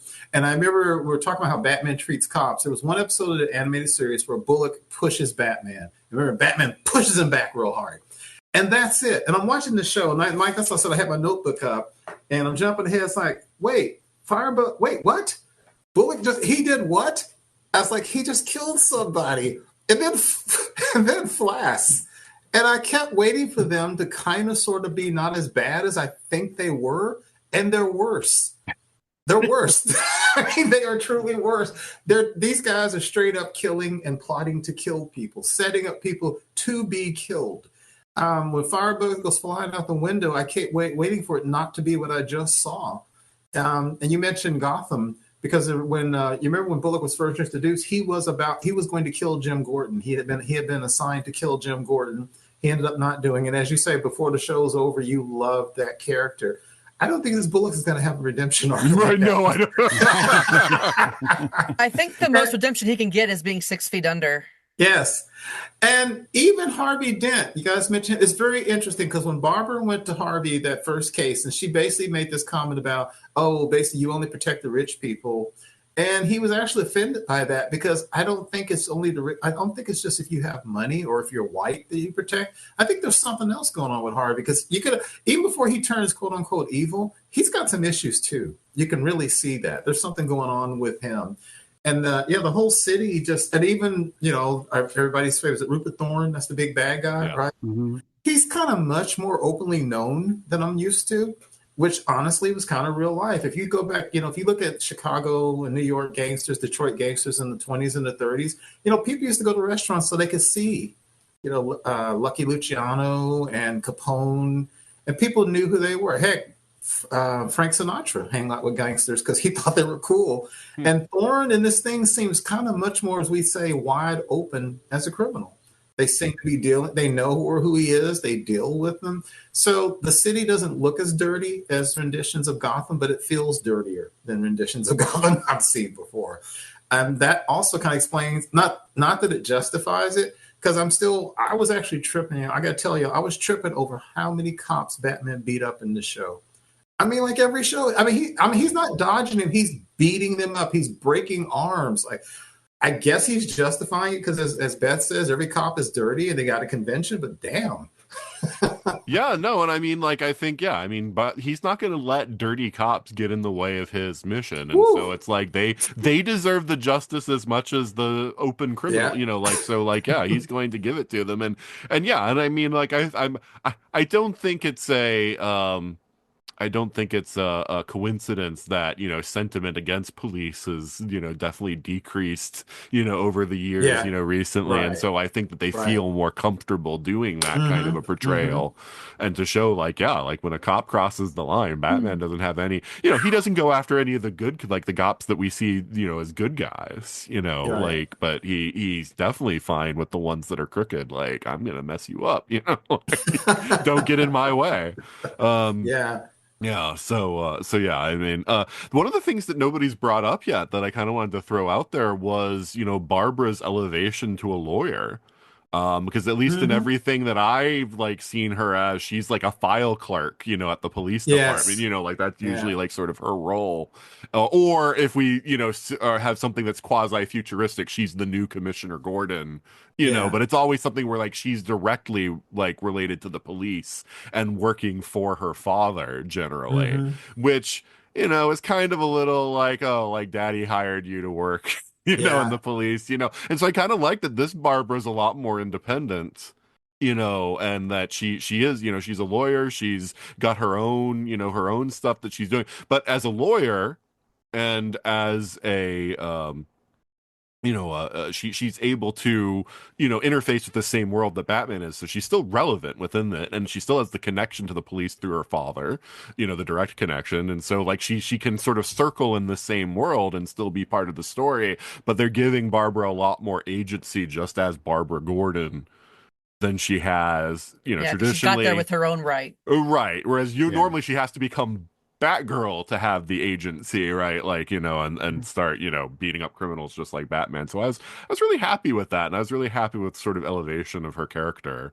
And I think In it this. speaks volumes that the thing where they thought that there was a hit out on Commissioner Gordon had actually been for Barbara, because all they said was Gordon. Right. I like that. That was a nice twist. Also, I think to your point about the thing with Barbara, I find what's very interesting is she's a defense attorney, and she and her dad are at odds, because remember when she starts basically talking about the police, he's like, "Oh, here we go again." Yeah. And as a Black person, I can also tell you it still stands out, frankly, to have a Black man like Gordon 100% being on the side of the cops, basically saying, we can do good, and her on the other side. So I found that very interesting, because she's kind of impugning his job. Because she's like, "Oh yeah, you cops." She's all calling his cops jackbooted thugs, which they seem to be in Gotham. And he's always saying, "Yep, the system could be better." And I like the fact that she's a defense attorney, because she frankly doesn't trust what her dad does. Now, maybe because everybody around her dad is dirty, she obviously knows her dad is. But I thought that was interesting. You could tell that's a well-worn argument, because as soon as she started complaining about the police, you go, "Not again, Barbara. Do we have to go down this thing again?" And then, of course, as you're saying, we'll get to it. Like the one young, good-looking cop who I thought was cool, who turned out to be dirty. It's like, well, damn, in that city, maybe the police aren't so good. Yeah, I think that all the dynamism between the relationships there, I think makes it a better show, because I'm used to Barbara just being yes daddy, but then I'll put on a costume and go out and like do the vigilante thing, and so like I like that she's kind of like, no, like I ideologically opposed to this, and so we have some arguments, so I love all of that. I think that they've made this a far more dynamic series than I'm used to, and I think that the whole idea of taking the concept of Batman and what Batman does, and then just rearranging like how the characters get there, I think was a really cool way of approaching of this series, and I think has made it like really exciting. The other character that I wanted to mention directly, which it's kind of, because I say Gotham, and so it's kind of like, okay, well, that's kind of a big umbrella, is how Alfred is presented in this. And I did wonder if they were going to go, because I do know a little bit about Batman's history in the comics and whatnot, and I know that originally Alfred wasn't even the butler. He was an amateur detective that ends up being kind of like Batman's sidekick, and only later becomes like the sort of butler figure, as things sort of go on in the series. Slash dad. Right. And so I was wondering if that's where they're going to go with this, but because when he's just calling him Pennyworth and whatnot, and I wasn't sure like where they were that going. Made me so sad to hear that. Right. But I like what they've done with Alfred too, because they show sort of Alfred's, because normally we don't even see Alfred with the whole thing of the night that the parents were shot. And we just assume Alfred was at home cleaning stuff when all that happened. But this shows he was waiting at the car and wasn't even far away when the shots happened. Yeah. So you get this whole thing of like Alfred's guilt, at not being able to do anything about the situation. And you have that amazing scene when Bruce as a kid enters the bedroom.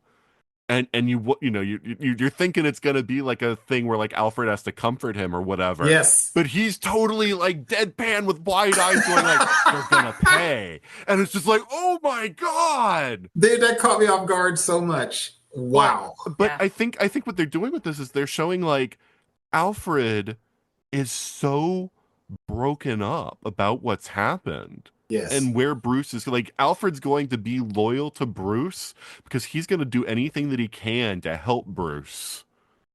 Because he knows that Bruce is broke. Like, he knows that Bruce is so broken that he wants to help him in any way that he can. And it's like, it's this really touching thing. It's not overt. They don't talk about their feelings. There's none of that kind of stuff. But you kind of see it through what they choose to show you in the series, and it's just like really well done about like the whole like relationship. So like, Bruce can be awful to Alfred and say, and treat him horribly, but Alfred's just going to be there because it all goes back to the feelings of guilt that he wasn't able to do anything to help the parents.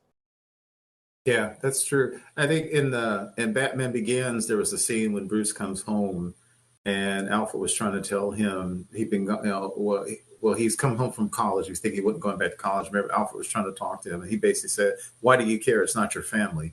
And he talks to him, and Bruce has the grace to feel bad. This Bruce, I mean, he's getting there, but you're right, he's not quite there yet. And I hadn't thought about that angle you mentioned it, that Alfred's broken too, and he's going to be there for Bruce because Alfred is probably one of the most interesting characters in the Batman history because there's so many different versions of Alfred. You know, there's the 1960s, you know, basically the gentleman's gentleman, the British butler. There's one of my favorite of all time, the ex special forces or whatever, Alfred from Gotham, who teaches him to fight, who's just a bad. I love that Alfred. And then, of course, Michael Caine. I love his. This is a different Alfred. I think Mike mentioned this. This kind of goes back to old school Alfred. Like you said, even his shape and stuff. I like the character because he's there for Bruce, but he can't be touchy-feely with Bruce yet. You know, he had to keep hinting that maybe you should listen to Harley Quinn. He's like, you know, you got some issues, man. Maybe you need to listen to her. But he can only go so much before he's like, shut up, Pennyworth, and give me my costume or whatever. Right, but he clearly wants Bruce to get some kind of help. Yes. Because unfortunately, Harley was also insane and wasn't somebody that he should definitely talk to an actual therapist, you know, like a good therapist. You know? Right. But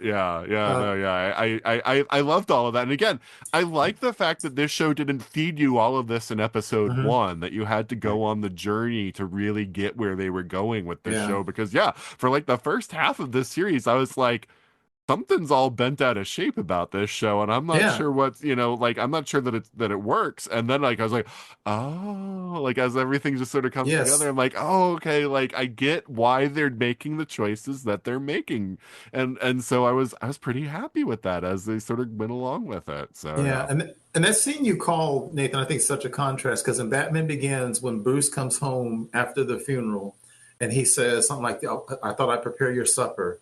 And Bruce is staring out the window in the movie. And then he turns and he said, "Alfred, it was my fault." He starts crying and Alfred hugs him and he comforts him. That father-son relationship is established forever, even when they're fighting. So to your point, I was watching this one night and I was sick. And I see Bruce sitting in his room with the lightning flashing and Alfred's in his bed. I was like, he's going to go in here and climb in bed with Alfred and he's going to hug him. That explains why Alfred's taking care of him. He's his son. And the door opens. "You're going to pay." I was like, excuse me. I was like, holy crap. Okay, this is different. That was a great scene. Yeah. Not only they're gonna pay, but he like just pointing and "you're gonna help me." That's right. I'd forgotten that. Yes. Right. Yeah. Yes. It wasn't like, "Will you help me, my friend, my mentor?" No, you're gonna. He almost treated him like a servant or a tool. I think I wrote my notes. He treats Alfred like a tool, almost another tool to be used. Yeah.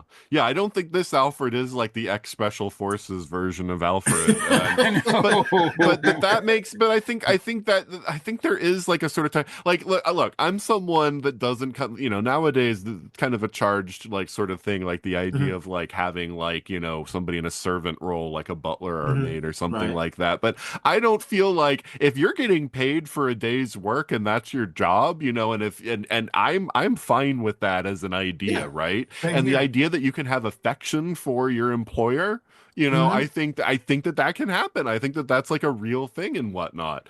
Right. Now, I'm used to Bruce reciprocating more in that relationship and having respect and deference for Alfred to some degree. And so we don't have that in this. But again, I think this is starting from a place of everybody's broken. And I hope that as the series, you know, progresses, it doesn't, you know, get worse. I hope that it actually gets a little bit better and that we see like them coming together, you know, as more of like a team and more of like the mutual respect and all of that kind of stuff. So, but we'll see where they take it with that. But yeah, I totally get where they're going with those. I think they've shown though that nobody's safe. No. Oh yeah. All right. Like, yeah, you think people are safe? Let's talk about the Rogues Gallery / body count. Dude, yeah. Because like, I am shocked with the number of characters they killed in this show that I thought were going to be like, oh, we've got a villain, and it's like, oh, and some of them were very much like, There were a couple where it was like, okay, ambiguous could come back, but there were others Yeah. where it was just like, oh nope, we killed them off. And it's like, oh, okay. I thought that was supposed to be a major character. Um, Beth, any standouts for you with the villains? I feel like I don't know these characters well enough, but I do remember the thing with Penguin's sons. Yes. Like that freaked me right the heck out, and I think that's just because I'm a mom. So that was like, ooh, ouch. Yeah, what do you guys think about the reimagining of Penguin as the one? Like Keith was saying, like that was something that he saw blowing up about people being mad about that. Like, first of all, the problem is I don't care about Birds can Penguin be girls anyway. too. I don't care about Penguin at all, like generally. Yeah. I found the Danny DeVito version incredibly gross. Appalling. You know, and, I choose the word appalling. Yeah, appalling is a good one. Like, yeah, like I think that was Burton like completely losing his mind. But you know, even you know, like Burgess Meredith is kind of charming, but like not like again, like when I was watching that '60s Batman, he wasn't one of my favorites, you know, and you know, I've just never really had like a thing for Penguin, but I don't think there was anything wrong. I mean, still ran the Iceberg Lounge, still was kind of, you know, skeezy character, so to me it was like, I mean, no, nothing like really bothered me about the reimagining. I didn't think so either. I thought she was. It was funny because you mentioned the whole thing, you know, with the the iceberg and the other show, and I thought it was interesting how she was charming the crowd. She was doing a little song and dance, and then she goes back. And he's like, no, no, no. And as Beth said, the first kill that stunned me. Then later on, when the guy goes, he says something like, "Oh, you mean because you killed the wrong son?" And she didn't even care. She's like, whatever. And then it just goes from there. For me, it was definitely Firebug getting pushed out the window, or you know, the fire that stunned me because one, he's a continuing villain in this comics, and the fact that they just blatantly murdered that guy again. Well, like the thing with Penguin and her son in the animated series, you remember when the episode when Penguin found out the source of the Batmobile being repaired. I don't know if you remember that one. There was the man and his daughter. And the guy who sold the information to Penguin, he put him on a little boat and it drifted off. And the guy goes, "Excuse me, where are you going?" And I forget what he says. And you kind of sort of think he might have killed the guy because he might have drowned or something. But here, so I'm still in that mindset, even though it was on Amazon. So when the Penguin did that to her son, I was like, oh, wait, he's dead. Like he's dead. And so I had to get used to that because you remember in the animated series, the biggest problem Bruce Timm and them had was, you remember the days when everybody... The revolving door of Arkham. Yes, exactly. And if you remember back in the day, I was growing up when the United States had this thing where kids weren't supposed to see violent cartoons. So everybody shows like cops and stuff. That's a reason why in G.I. Joe, why they had lasers instead of real guns, because lasers weren't as bad. And Bruce Timm and them had to fight to have real guns in the animated series. They just could never shoot anybody. They shoot people in this show too. So I was a lot. A lot. Yes.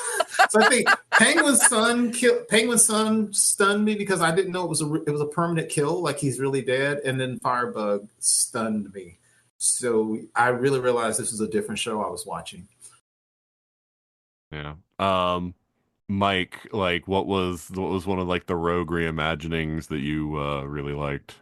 I was glad that they started. I mean, they did what they did with Penguin because that tells you right off the bat that this is going to be a different interpretation. And you know, and all those people who were, you know, crying like, "Oh, this is not my Penguin, not my Penguin." Well, Penguin has changed so much since he was introduced in the Golden Age that, I mean, anybody who says that there's one Penguin is ridiculous. And you know what?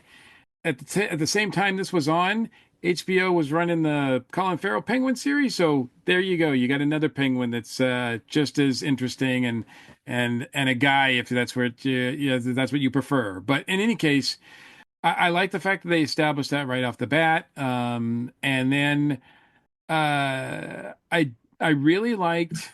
I would say probably one of my favorite interpretations, which was radically different too, was Catwoman. I thought that Catwoman to me is an important character.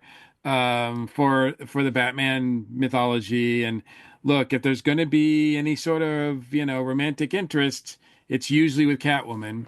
And I think they did a pretty good job establishing that here too. I like the fact that she's, they made her into this sort of like, you know, daddy's girl kind of, I want everything, I want it now. Willy Wonka, what's her name? Veronica Salt, right? Veruca Salt, like grown up. And she's playing bad guy, but she doesn't really understand exactly what she's doing. But I think she starts to get the gist of it. And say what you will, it's animated, but yet I still felt that they had chemistry. Hmm. I still felt that they had chemistry, whether they were in costume or even in the beginning when he's looking at, when she's looking at the jewels and right before he punches the guy out. Like I thought that the characters there, that they did a really good job establishing some chemistry there. So a different interpretation for her, but still I think really worked. Yeah, I mean, there's a lot of places to go here because I feel like Yes. every character was different, and they brought in a few Yes. that I had never really seen before, like they brought in like Onomatopoeia, which I only knew because of the Superman and Lois series. I had never seen or heard of really Mm. beyond that. Mhm. So they brought in some new characters that I wasn't even really used to seeing in Batman sort of context. But I guess I will talk about Harvey just because Harvey was the one that I think kind of surprised me the most Yeah. because they showed him as kind of a shady character from the beginning, right? Where it's usually you're supposed to have the dichotomy, right? Like he's Right. Two-Face, right? So you have good old Harvey, the really great, like, public defender of Gotham, and he's going to, get rid of all the, or I guess the DA, I shouldn't say public, he is a public defender, but not the term public defender because he's a district attorney. But, like, yeah, he's gonna root out all the crime in Gotham, and he and Batman hand in hand, and he and Bruce are just great pals, and that he's got this like restrained, hidden like personality within Big him. bad Harvey. Yeah, big bad Harv. And Yes. then, because of the accident that happens, then he becomes Two-Face and he can only make decisions by flipping a coin and, all that kind of stuff. And they kind of went with, I mean, I do realize that multiple personality disorder, has become something where people basically say like the way it's depicted in fiction doesn't happen. And so I think Right. that they're trying to go more with he always had problems. He was always someone who was, a little bit on the side of, he was willing to do dirty deeds and whatnot. And I think that was kind of, where they got him on this slippery slope, and then the accident just made him vengeful. Um, that he was, or not accident, even in this case, it was deliberate. And he just, became vengeful about it. I I didn't really care for the character much throughout the course of this. He was against Barbara, who, we were somebody we were supposed to identify with and everything. All the backhand dealings, trying to get Thorne to help him out and all that kind of stuff, But the weird thing was with the politics, Hill wasn't any better. I didn't like either of these guys. I was like, No. man, like No. Gotham got is bad. Like either one becomes mayor. It's not a good thing here. No, not at all. Gee, how unlike reality. Yeah, exactly. Yeah. It was like, do you want bad choice or bad choice? Exactly. Yeah. But and I was shocked when they killed him. Now, do I think that like that his unrestrained episode of just going on like, just killing and maiming and torturing people and everything, that was intense. Yeah. That was a ride for sure. I was shocked that they killed him off, because I thought for Yeah. sure that would be a character they want to go back to, later.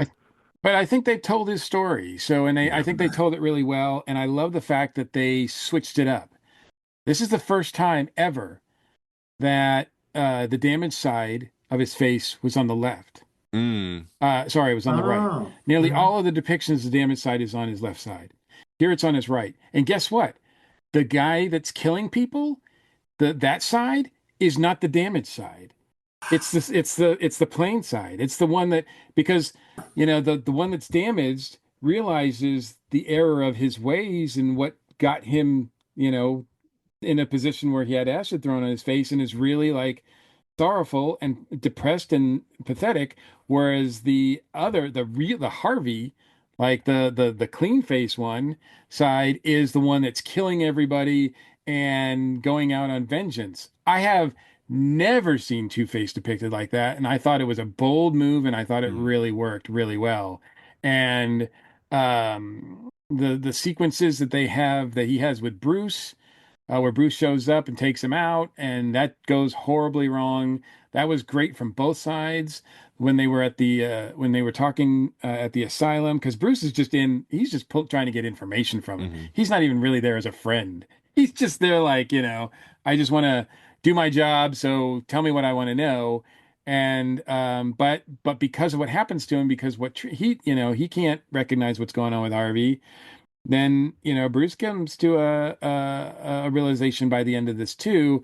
It's really, like I just said, like really well done. His relationship with Barbara, it's not perfect. There's some things that I think in the early episodes where it's kind of, I think they want you to think that he's going down a certain path, but then they switch it up. And I really like the last like 2 or 3 episodes of this with him and his arc. I just thought was really well done, and that really sealed the deal of the series for me. And I don't know if you can tell a better Two-Face story than when they did. It's one of the best Two-Face stories that I've seen depicted, and I'm kind of like, you know what? If he's dead, just let that go and let's introduce him. It's not like Batman has like a shortage of rogues to choose from. They are getting rid of a lot of the prominent ones, though. We've got one really big one that they teased at the end, but yeah. But no, I really thought that this was a really great, and they didn't, it wasn't all about doing things in twos and pairs, right? And they didn't sort of club you over the head with those puns, which I love a good pun as much as the next guy, but this is not the place for those. Like, it's just, yeah, I really like the last 2 episodes of this with that story.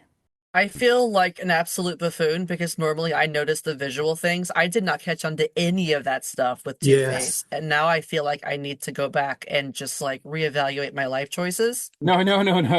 It's subtle. It's really subtle. I mean, the first time I saw it, I'm like, is that really what's happening? And it's only because I've seen and read Two-Face stories, like, for 50 years or whatever. So and so something was there. But I've seen this series now all the way through, like at least 3 times through. And yeah, it is definitely, well, I mean, I like it. So yeah. It wasn't, I only did it once because I was doing podcasts. Like I didn't, so yeah, it is subtle. And if you don't catch it, it's hard, but yeah, if you watch it again, especially those last 2 episodes, you'll see it. Like, yeah, it's not the ugly side of Harvey that's lashing out at people. It's the other one. I agree, Beth, because it's funny you say that, Mike, because again, I had in my notes, I went back a couple of times because I was watching it, and I was like, wait a minute, when Harvey's talking this way and acting incredibly violent and psychotic, the camera was often on his good side or his undamaged side. And I was like, am I seeing this the way I think I'm seeing this? And I think I am. And I think like he said, it's a different Two-Face. And Nathan, you said the same. Also, here we go again. This is Bruce Timm following up his own work. Clayface, as introduced and how he turned in the original animated series, is Richard Mall, I think, played him, Bull from Night Court. That scream, if you remember when he saw his face and his fiance fainted, that was one of the best moments in the animated series. And it was hard to follow that Two-Face up like that because he's like, ah, ah, ah! There's this mirror, he screamed, and there's that famous scene where he is getting ready to make a choice and Batman throws an entire bag of coins on the floor and he just screams. I can't make a decision without the coin. Yes. You can't follow that one up with anything like that again. So I agree with Mike that they went a different way and it works. It really does. All right, so I've got a question now because nobody took it. What do you guys think about the reimagined Harley Quinn? Because I mean, Harley Quinn famously was created by the animated series and was later incorporated into the comics. One of the rare times where that's happened, where somebody was introduced in an adaptation and then became part of the source material. So then, obviously this is a very, very different version of Harley in this. So Bruce Timm gets to recreate his co-creation, right, exactly, which is pretty amazing, and he purposefully does so minus the Joker, which I think is a very purposeful, like, look, I want to tell Harley's story without the Joker, because the Joker's always a factor in every other incarnation of Harley. And she started off as a quote unquote sidekick, or the Joker's girlfriend, and that's what so I think he made a choice here. It's like, I'm not gonna, the Joker has nothing to do with Harley in this. I liked how she was depicted here for the most part, but I did think her outfit was garbage. Yes. Yeah. Thank you. Beth, any other thoughts about Harley, Beth? I also like the exclusion of Joker just because I recoil every time I see someone quoting Joker and Harley Quinn as relationship goals. I think I need them. That's messed up. Yeah. Yeah. They need to just go to therapy and stay there, because that is not any good kind of goals at all. No, he's and I like the kind of things that she was doing. Like, she was taking these people that, needed extra therapy, air quotes, and giving them that tough love, which I thought that was absolutely hilarious. That's a great take. I love it. I agree. And I like the fact that she, what's really interesting. I think Mike made yet another good point, and you made a good point, which is she was created. I've forgotten she was created whole cloth for the cartoon. And so her being introduced as obviously a licensed doctor, which means she's intelligent and went to college, but then she's that was part of her origin, even in the old cartoon, even though they didn't talk about that's it much. right. But then she was the Joker's therapist, and he turned her, basically. It. Yeah, that's right. I forgot about that. So I actually liked it, and it was funny because, like we're saying, it was funny because she was actually treating Bruce on the surface. She was actually saying the right things. Again, like, she's crazy herself, but she actually was getting at some truths about Bruce. And so I like that character, the way they portrayed her. It's so different from the other one. And of course, I forget the name of the actress, and I should know because I watched her on Days of Our Lives back when she was Calliope on Days of Our Lives, the original actor who voiced Harley Quinn. Oh, right. I know who you're talking about. Yeah, because Arlene Sorkin? Because remember the guy who plays Q on Star Trek was her boyfriend. John Delancey, yeah. So I remember her, and here we go again. I think what they made a smart choice. You can't follow her up. You just can't follow her up. And you really do watch everything, Keith. You watch soap operas too. Oh my God. Yes. Yeah. And she was so great as the creative, the wild and crazy and goofy Harley Quinn. I didn't, just like with Two-Face, I didn't want to try to recreate that. And so I'm cool with the way they took her. Because again, when he was going to the therapy session, she was actually getting us some real truths. And I love the things she said. It's funny, one crazy person hitting another one. But she was like, you remember at one point, she's basically, I forget, I'm paraphrasing. She's like, Bruce, you've been here all this time. I don't think you're telling me a truth, one single truth. She's like, you're playing me. You're in here with a mask on. And he was. But then so is she to a certain extent. So I actually kind of like Bruce was almost that close to being part of her collection, right? Yeah. I really did. I secretly wanted that to happen. And I got to tell y'all, I was incredibly weirded out by what she was doing to some of those men and some of those people in there. That was messed up. Yeah, diapers. And, wow, that was weird. I liked her. I don't know. Like, Harley is one that I feel like I've never liked any of the interpretations of Harley since that original. Like, because, like, so much of it now is like, because I mean, like, to me, like, sort of the point of the story is you know, kind of like the idea of like people who idolize these mass murderers like the Joker. And like, because there's so many people out there in the real world who think that like, you know, who study serial killers and like Yeah, really get yeah. into it. And I'm just like, okay, there's something really wrong here. Like, you know, you're Well, not supposed to empathize with the serial killer, okay? And so I always saw yeah, Harley as a cautionary tale. You know, yeah. like not like the people who are like, oh, relationship goals, who then get into the Joker and Harley relationship and think this is somehow good.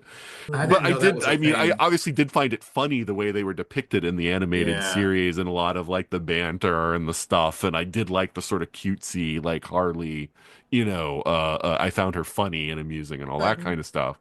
But but you know, nowadays it's all about like, you know, like Harley's doing her own thing and whatever. And I just find her like a far less interesting character, you know, like sort of on her own and everything. Now, I will agree with you, Keith. I liked her as the psychologist a lot better. But once Yeah. we get to the villain reveal with the Yeah. costume and with everything, it's like, because I want her to be a lot smarter even than that. I wanted her to Yeah. figure out Yeah. Bruce's secret, and I wanted her to be like more Yeah. manipulative overall. Me too. I And thought I she was was kind going of there. disappointed that it just devolves into, you know, that little thing in that room, and then she has a Right. self-destruct or whatever, and it's just kind of like, all right. And of course she didn't Yeah. die, so we're gonna have her back. But Yeah. You yeah. guys said that too. I thought I did prefer her before she turned into the straight up crazy person. Mhm. And I like you and Mike said, I thought she was going to figure him out because she's very smart, obviously. I thought she was going to figure him out. Who's to say that she hasn't? I think Oh, you know, she had a well. lot going on at the time, so I think when she's had some time to think about it, when she Yeah. comes back, Mhm, mhm. I think she'll know. Yeah. Yeah. But But I, but always it, like intelligent villains, and we get so yes. few of like the truly intelligent master manipulator type Yeah. villains, and that's what I would have liked. Because like that actually makes a great dichotomy with this version of Bruce, who doesn't understand the psychology at all. Like Bruce is just looking for people to punch, basically, in this version. Yes. Like he's Yes. looking for people to take out his anger issues on. And Right. he doesn't understand the psychology. And like I feel like that makes the perfect foil for him, is someone who understands the psychology. I think this time when when you're talking about like the lack of understanding of like the psychology, I think what they're trying to do is give him like antisocial personality disorder, Mhm. Uh-huh. Mm-hmm. Yeah. Agreed. which I mean I had to Google that a few minutes ago just to make sure I got it right. So yeah, I think that's where they're going with him, which is really fascinating. It's not at all what I've seen before. I was also very proud of myself knowing absolutely nothing about the original version of Clayface for calling that it was Clayface like one quarter of Yeah. the way into that episode. I was like, this is a Clayface story. I know this. And so like even though it was a different version of Clayface than the one I'm used to, which is the Mm-hmm. shapeshifter, you know, covered in mud, you know, sort of version, Mm-hmm. like I figured that out pretty early on in the episode, that it was like, oh, like the reason why it seems like different people are doing these murders is it's all one guy who can Yeah. make himself look like somebody else. So I, yeah. Yeah, uh, Beth, what Beth just said about Bruce and the disorder, because that's what I had felt this early as well too. When I was saying he was almost borderline sociopath, because it was amazing to me how powerful those sessions with Harley were. Because I sat there and saw he was putting her on. He was just like, whatever. I don't want to be here, and it actually showed how broken Bruce really is. And I thought it was ironic that a crazy person was diagnosing him. Crazy knows crazy. Well, the Yeah, reason he's so yeah. like abrasive to Alfred when he's like, maybe this would Mhm. be good for you, is because Mhm. Bruce doesn't want to be fixed. And that's the, you know, Yeah. that's the thing with a lot of people with mental, you know, health Yes. issues, is it's like All they right. don't want to like, you know, talk about their issues or anything. They don't Mm-hmm. want to have somebody poking around. And that's the thing. He's so angry about it because that's not what he want, you know, he doesn't want anybody poking around in that part of him. So Right. yeah, it's yeah, Right. yeah. I mean, the anger is almost all he has, mhm. and Mm-hmm. there's a lot of that too. Um, just real quick, going back to the Clayface story, I thought it was really interesting because that story, that as it's depicted in this cartoon in the second episode, is Mm-hmm. almost exactly the same as Detective Comics number 40 in 1940, which introduced Clayface. Like it Really? is like it says it's written by Greg Rucka, but it's really written by Bill Finger. Yeah. It's like if you ever read the original Clayface Basil Carlo story in that 1940 comic, it's exactly the same story plot. Like the whole thing happens on a set, and and everything is the same. And so, yeah, but I like the way that was depicted. I kind of always have liked that version of Clayface, although there's been so many others, but yeah, I thought that was kind of cool they did that. But I was kind of put off because I was like, yeah, the story idea or the script said it was by Greg Rucka, who did the script for the show, but I'm like, yeah, but you pretty much lifted almost exactly like the whole plot and everything from Bill Finger. But Was there no like credit to like Bill Finger for inspiration or anything like that? Like in not for the that particular story. Now, Bill yeah. Finger's name is on every single episode because it has to be now. Whenever anything Batman related comes out, it says Batman created by Bob Kane with Bill Finger. So Bill Yeah. Finger's name is on everything now, including this series. So he is getting credit. And but I thought it would have been nice to since that since that story in particular was, like I said, just a copy of what was in the comics. I kind of was hoping that they would actually give a little bit more credit to Bill for doing that, but I that's not how corporate America works. So Yeah. Yeah. Yeah, because then we have to pay the estate. exactly. One real quick thing. I'm sorry to jump in. One real quick thing when you were talking about the Rogues Gallery, Nathan. One thing, there's a couple of scenes that stood out that just really showed me I was in a different show. As Beth mentioned, Penguin killing her son, because I was like, whoa, I didn't know it was going to happen. There's that quick scene. You remember when Firebug was looking at that tenement building or whatever? And there's that weird scene where he sees the people on fire, including the children. So creepy. And yes, and he has this frankly almost sexual look. He's like he might as well be licking his lips and sweating. Yeah. It's like, holy moly, that was talk about pyromania. That was a wild scene. That was so good. Pyrosexual, is that a thing? There probably is. So probably is. Yes, some I'd do, like to 'cause- think that you just made that up, but it's probably Yeah. I hope I made that up because I feel like I was being clever. Oh God. Yeah, but the look on his face, and then and again they did something they could not have done in fresh the meat. animated series. Yes, because they showed the children as on fire as well. Yeah, that never then- would have got past the Fox. No. And then when he gets his flame, that look on his face, the pure joy of setting stuff on fire, that was disturbing. Wow. Mhm. Wow. Yeah. So I mean, very, very, I mean, it's not famously, I guess, but like, like very prominently, they chose not to feature the Joker in this Yes. season, although they teased him at the end of the season. They did. Yes. So, what did you think about that decision, Keith? Loved it. Because, here's the thing. We all know there are people that are going to show up. The Green Goblin's going to show up. Lex Luthor is going to show up, right? Modred and Morgana are going to show up. Yeah, you can go on and on and on. Joker doesn't have to show up immediately. One, I like what was kind of suggested in the Chris Nolan movies with The Dark Knight, which has also been said, is that, at some point in time, is Batman the solution or is he part of the problem? And they kind of suggested that Heath Ledger's Joker drifted into Gotham because Batman kind of drew him there. It's like, oh, here's a challenge or whatever. It's like he's this weird force of nature that counters Batman. And he's the chaos to Batman's chaotic order, if I could use those two together. And so I think they need to build and let Joker come in later. And I love it when they take a character like you guys were saying, like Harvey Dent, that you wouldn't think was leading the show as the main antagonist, and let Joker come later. This Joker can always come later. I'm fine delaying Joker. I'm absolutely fine with that. So I think it was a bold move not to put him in here, and I think it was a good move because as soon as Joker comes in, it's a completely different type of dynamic, and I can wait for that. I'm absolutely fine waiting. Beth? I'm there with you on that. I feel like Joker has been done so much, like even solo, so much that it's kind of just gotten boring to a certain extent. And the Joker should never be boring. He's supposed to keep you on your toes, and that's just what the Joker is. That's what he does.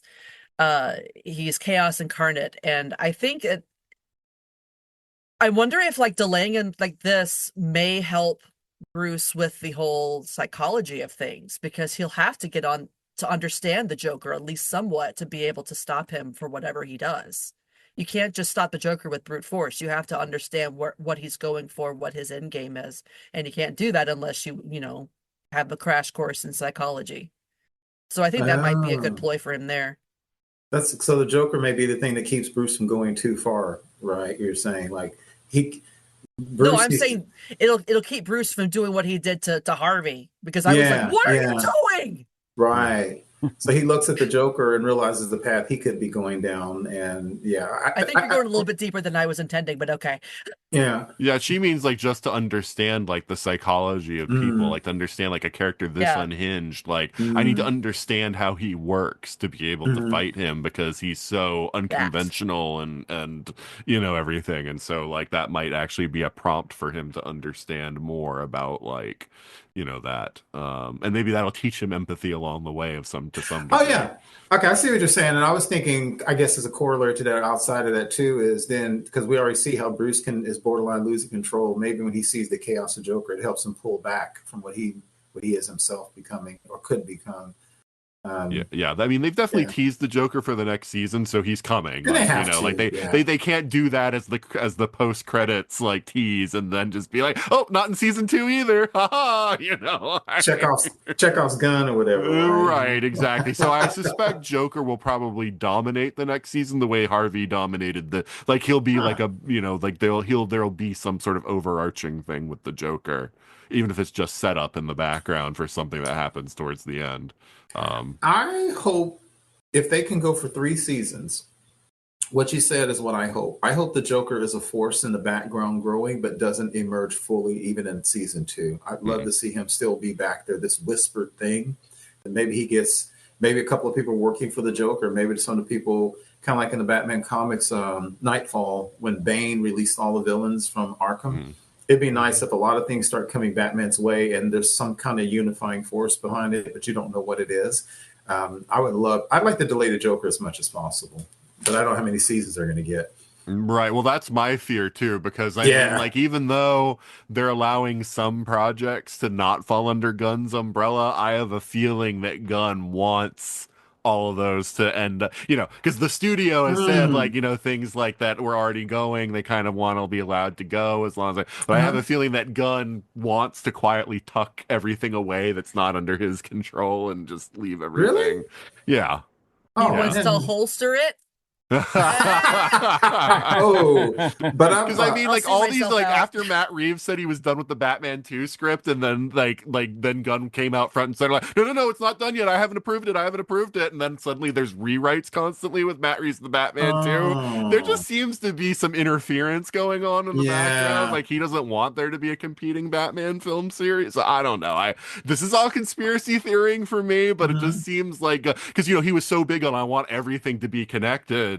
But then there are these other projects, but now he kind of oversees them, even though they're like quote unquote Elseworlds. But yeah, I don't know. It's just I get a feeling that he wants all the projects to be under him, so he wants to get rid of all these side ones. But we'll see. Why do I feel like I hate him? Is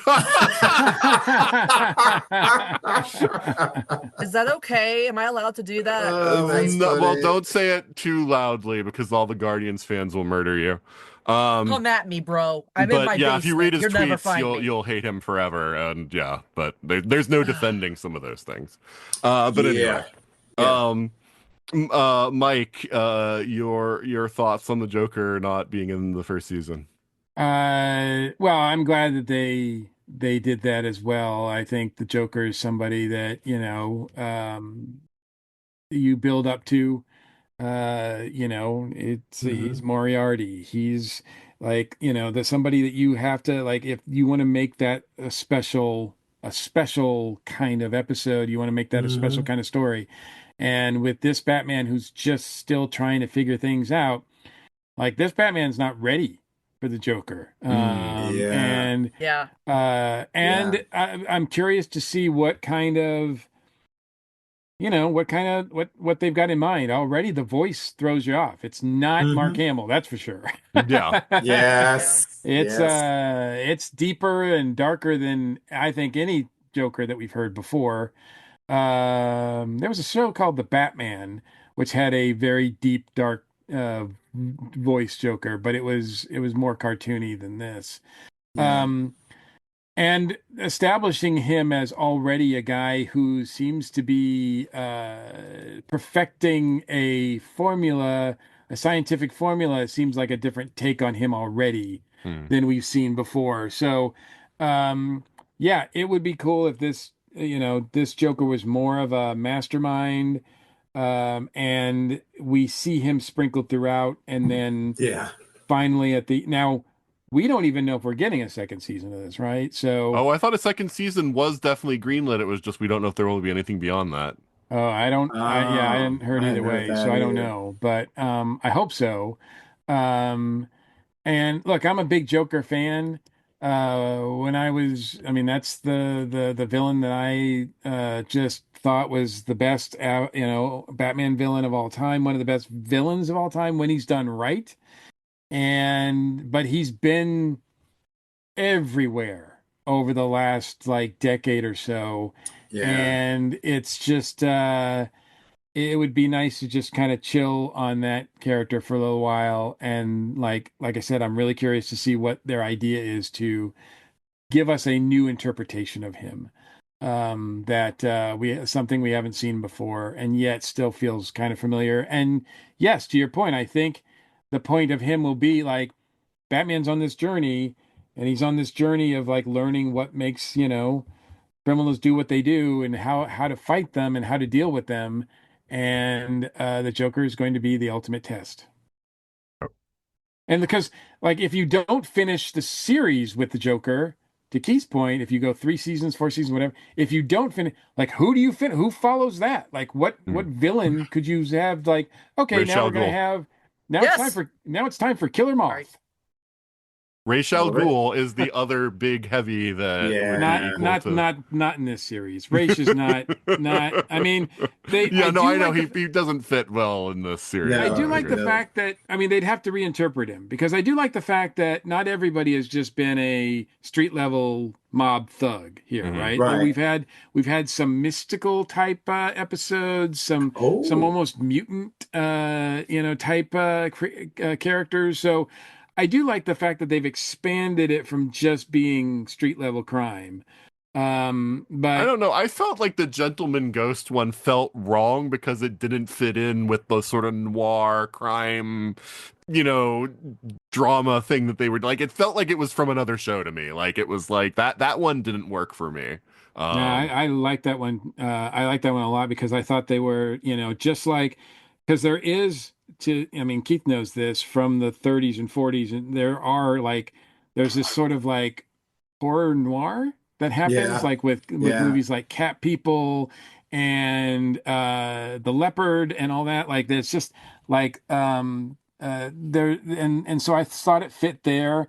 Also, the stuff with the big thing for that episode was the strong.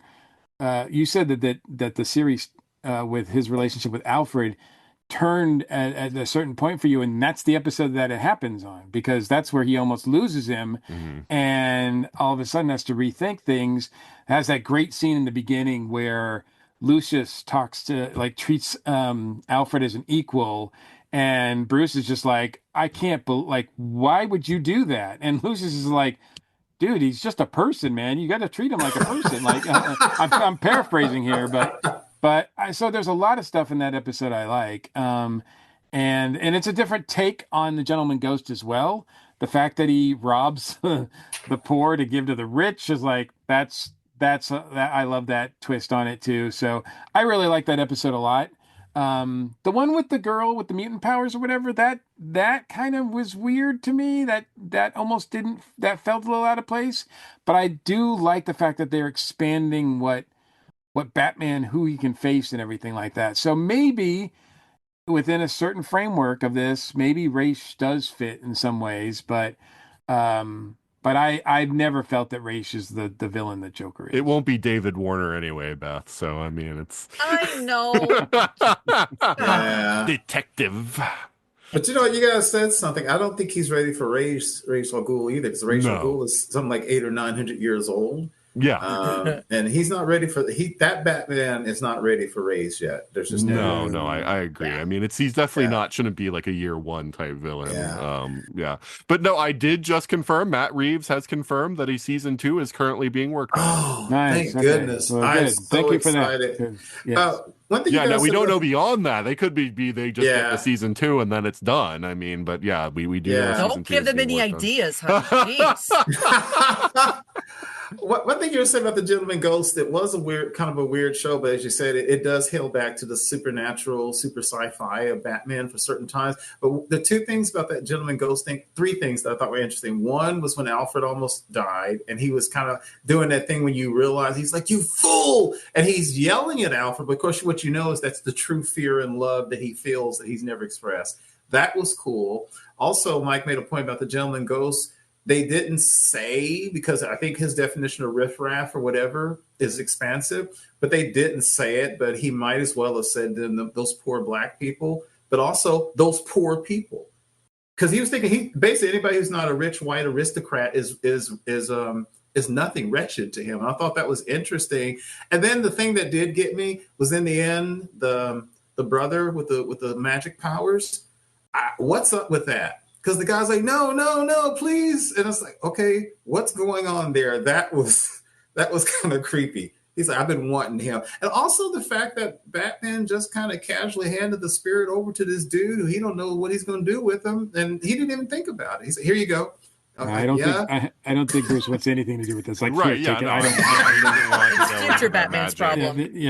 This is like, I don't want to know what you're going to do with it. Just get it out of my face. But since we're talking, my area. So since we're talking a little bit about season 2, though, the other thing about that at the end of that is that Gentleman Ghost, while he's possessing Alfred, after he breaks free, while he's doing that and fighting Bruce, he says Alfred's got a secret, and I think that'll come into play in the second season as well. Yeah. Well, because I mean, we have this thing where I get what you're saying, Keith, about not wanting the Joker to even manifest in a season 2, but there's also there's the yin and yang there, right? Because then they're gonna think, well, maybe if we don't put the Joker in season 2, we won't get a season 3, because you got to have a big thing to wow audiences and get them to come in for a season 2. So that's always the problem, right? Of like the creatives who are like, we want to hold back the big thing because we don't want to deploy it too early, but then we don't want to hold it back too much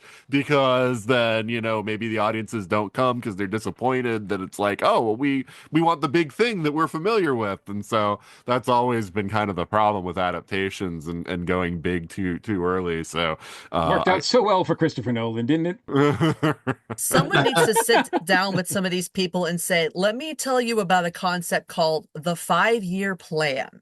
Well, yeah, the 5-year plan is great, but Straczynski is the exception rather than the norm, that he got to actually realize his 5-year plan with Babylon 5. And they almost did it. They almost only got 4. Just saying that it can work. Just let creatives have their time to do the thing. And then who knows, maybe you'll be like, oh, it's a good thing I listened to the guy who's making the thing he wanted to make. Yeah. Yeah, that's the thing. Did you want 5 years of Iron Fist? Is that what you're saying? It felt like 5 years, okay? So maybe yes. All right. So my final question is, what do you want out of a season 2? So Beth, let's start with you. I was dreading you asking that question. You always start with me on that one. Can you come back? Because I know that Keith and Mike might have more, because of their more knowledge of Batman lore, might be like, I don't want them to take away anything you might say by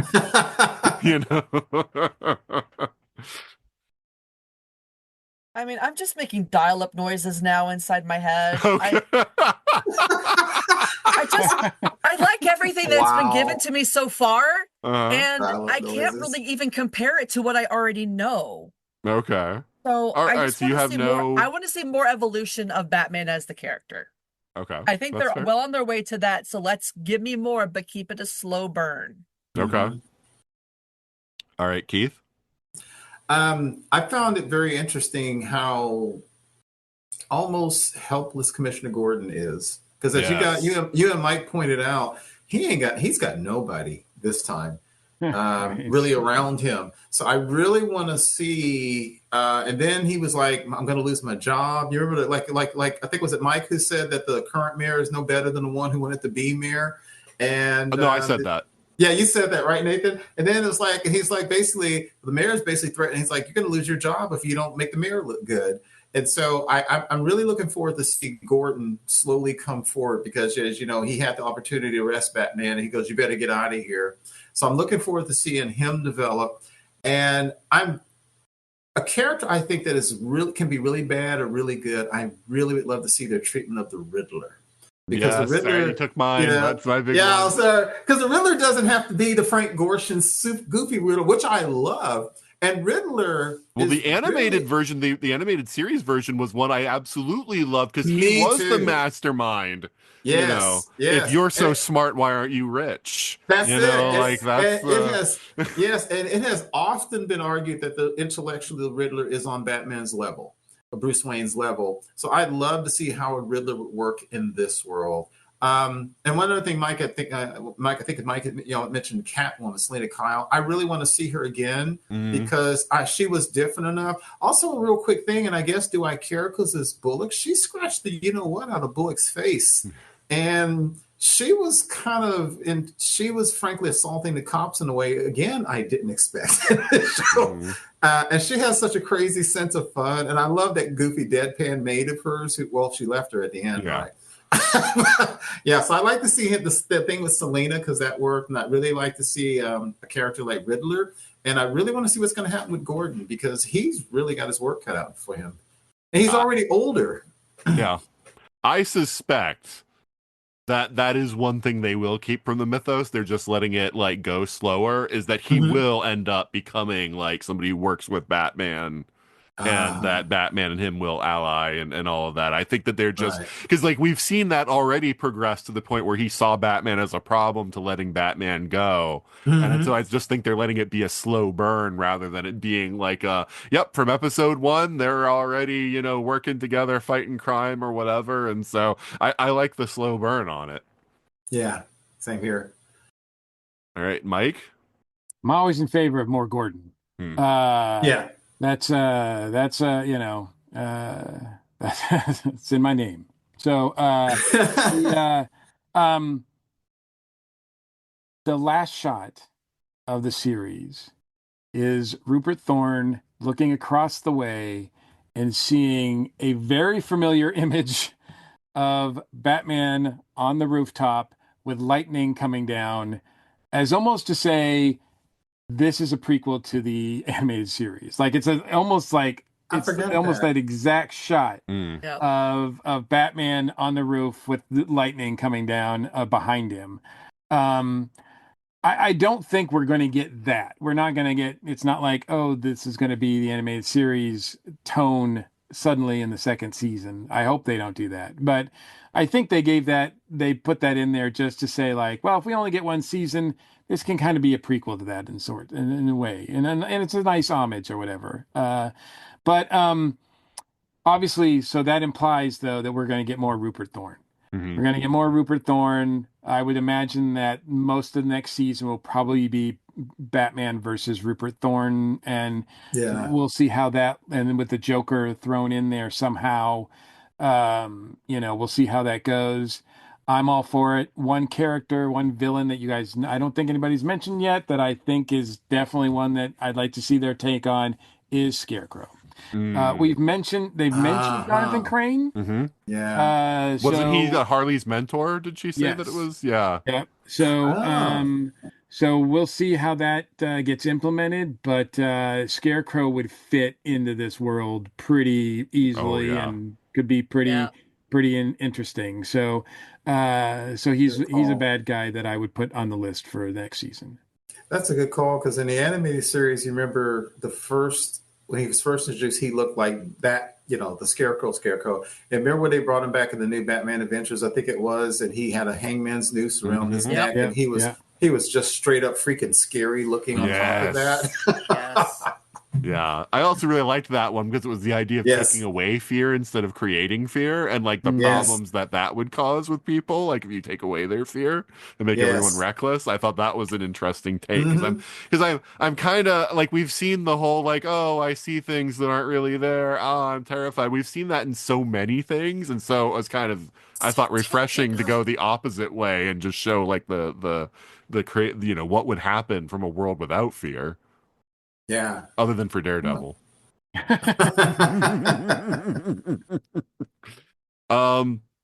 So Riddler was going to be my big one because that's the thing. I far more than the Joker, far more than any other character like Batman, Rogue, like the Riddler is the one. And again, mostly because of the animated series. Because Jim Carrey's Riddler and Frank Gorshin's Riddler, like none of those like really like speak to me. But I love the animated series version of the Riddler. I love or even Gotham. I thought that Gotham's Riddler was actually, once they got him past where he was that weird, awkward guy working at the police department in the first season, when they let him actually become the Riddler, I loved that interpretation of the Riddler. So I love it. Like Matt Reeves' version of the Riddler though. So and since his name's on this, I don't know where, I am kind of worried about that because I did. That's fair. The biggest issue that I had with the Matt Reeves Batman movie, which I liked actually a lot, but I didn't care for that version of the Riddler. And I hope that if they go, I hope Bruce and company kind of go a different route with him this time if they choose to use him. Yeah, but I want him to be a mastermind. Like I want him to be a person that's always several steps ahead. Like that's the thing. Batman's got to catch up to him. And that's the thing that I want, because we haven't had that villain yet in this series, and that's what I would like to see from that. So you know what, you just said something I didn't think about, because you and Mike have both said this several times as well, and Beth too. This Batman just he really kind of wants to punch people, and Riddler, Joker's gonna, like Beth said, Joker's gonna make him have to start understanding people. Riddler's going to have to make him think. I mean, he's a detective, but I think Joker's going to have, you're right, Joker's going to have to bring out some more of using his mind and his intellect. Because right now, you're right, he's real quick to punch people and run over things with his car. So he's got to grow. I love that sentence. It's a cool car. So It is. It is such a good car. Yeah, I mean, if in a perfect world, where we get more seasons the next season, I would love for them to plan it where it's like, okay, if Joker is season 2, Riddler is not like, don't like throw them all into the same season. Like let somebody as big as Riddler have like his own season and his own arc, to sort of work within. But again, I don't know what they're thinking, and I don't know how worried they are about getting a third season and whether they feel the need to cram more into a season 2. But we'll see how that all And you make a good point about Riddler, which I hadn't thought about. I love Frank Gorshin's Riddler, but he's goofy. Right. But you're right. The Riddler who comes in with the suit on and the cane, and he stands there just kind of cool and confident. That's the Riddler I really like. Yeah, like when he just does not show emotion, and he's just confident in his ability to outthink his opponent. That's because I glommed onto that version of the Riddler, because he shows up fairly late in the animated. It's like midway through or something. It's not like one of the early episodes, and when he shows up, it's like, oh, like this is cool. Like I like this guy. Yeah, same here. Yeah, I mean, like, another one they haven't done, but I don't see like them depicting in this, but I loved in the original animated show, was Mr. Freeze.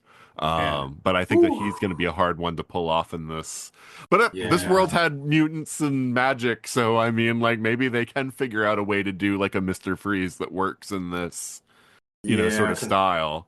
That's going to be a tough one, but for most people, even if that's not their favorite episode, Freeze is the one that let them know the animated series was definitely different. That single episode, everything from Michael Ansara's voice to the story, where he wasn't a Oh, bad that is guy a powerful 20 minutes of television. And yeah, the fact that it was the first one they showed on weekday afternoons. Because they had like the special premiere like that was on like like a Sunday evening or something. Then that Monday they showed the Mr. Freeze episode. And yeah, like that hit me like a ton of bricks because I was like, this is a cartoon that makes me feel something. Like that doesn't happen.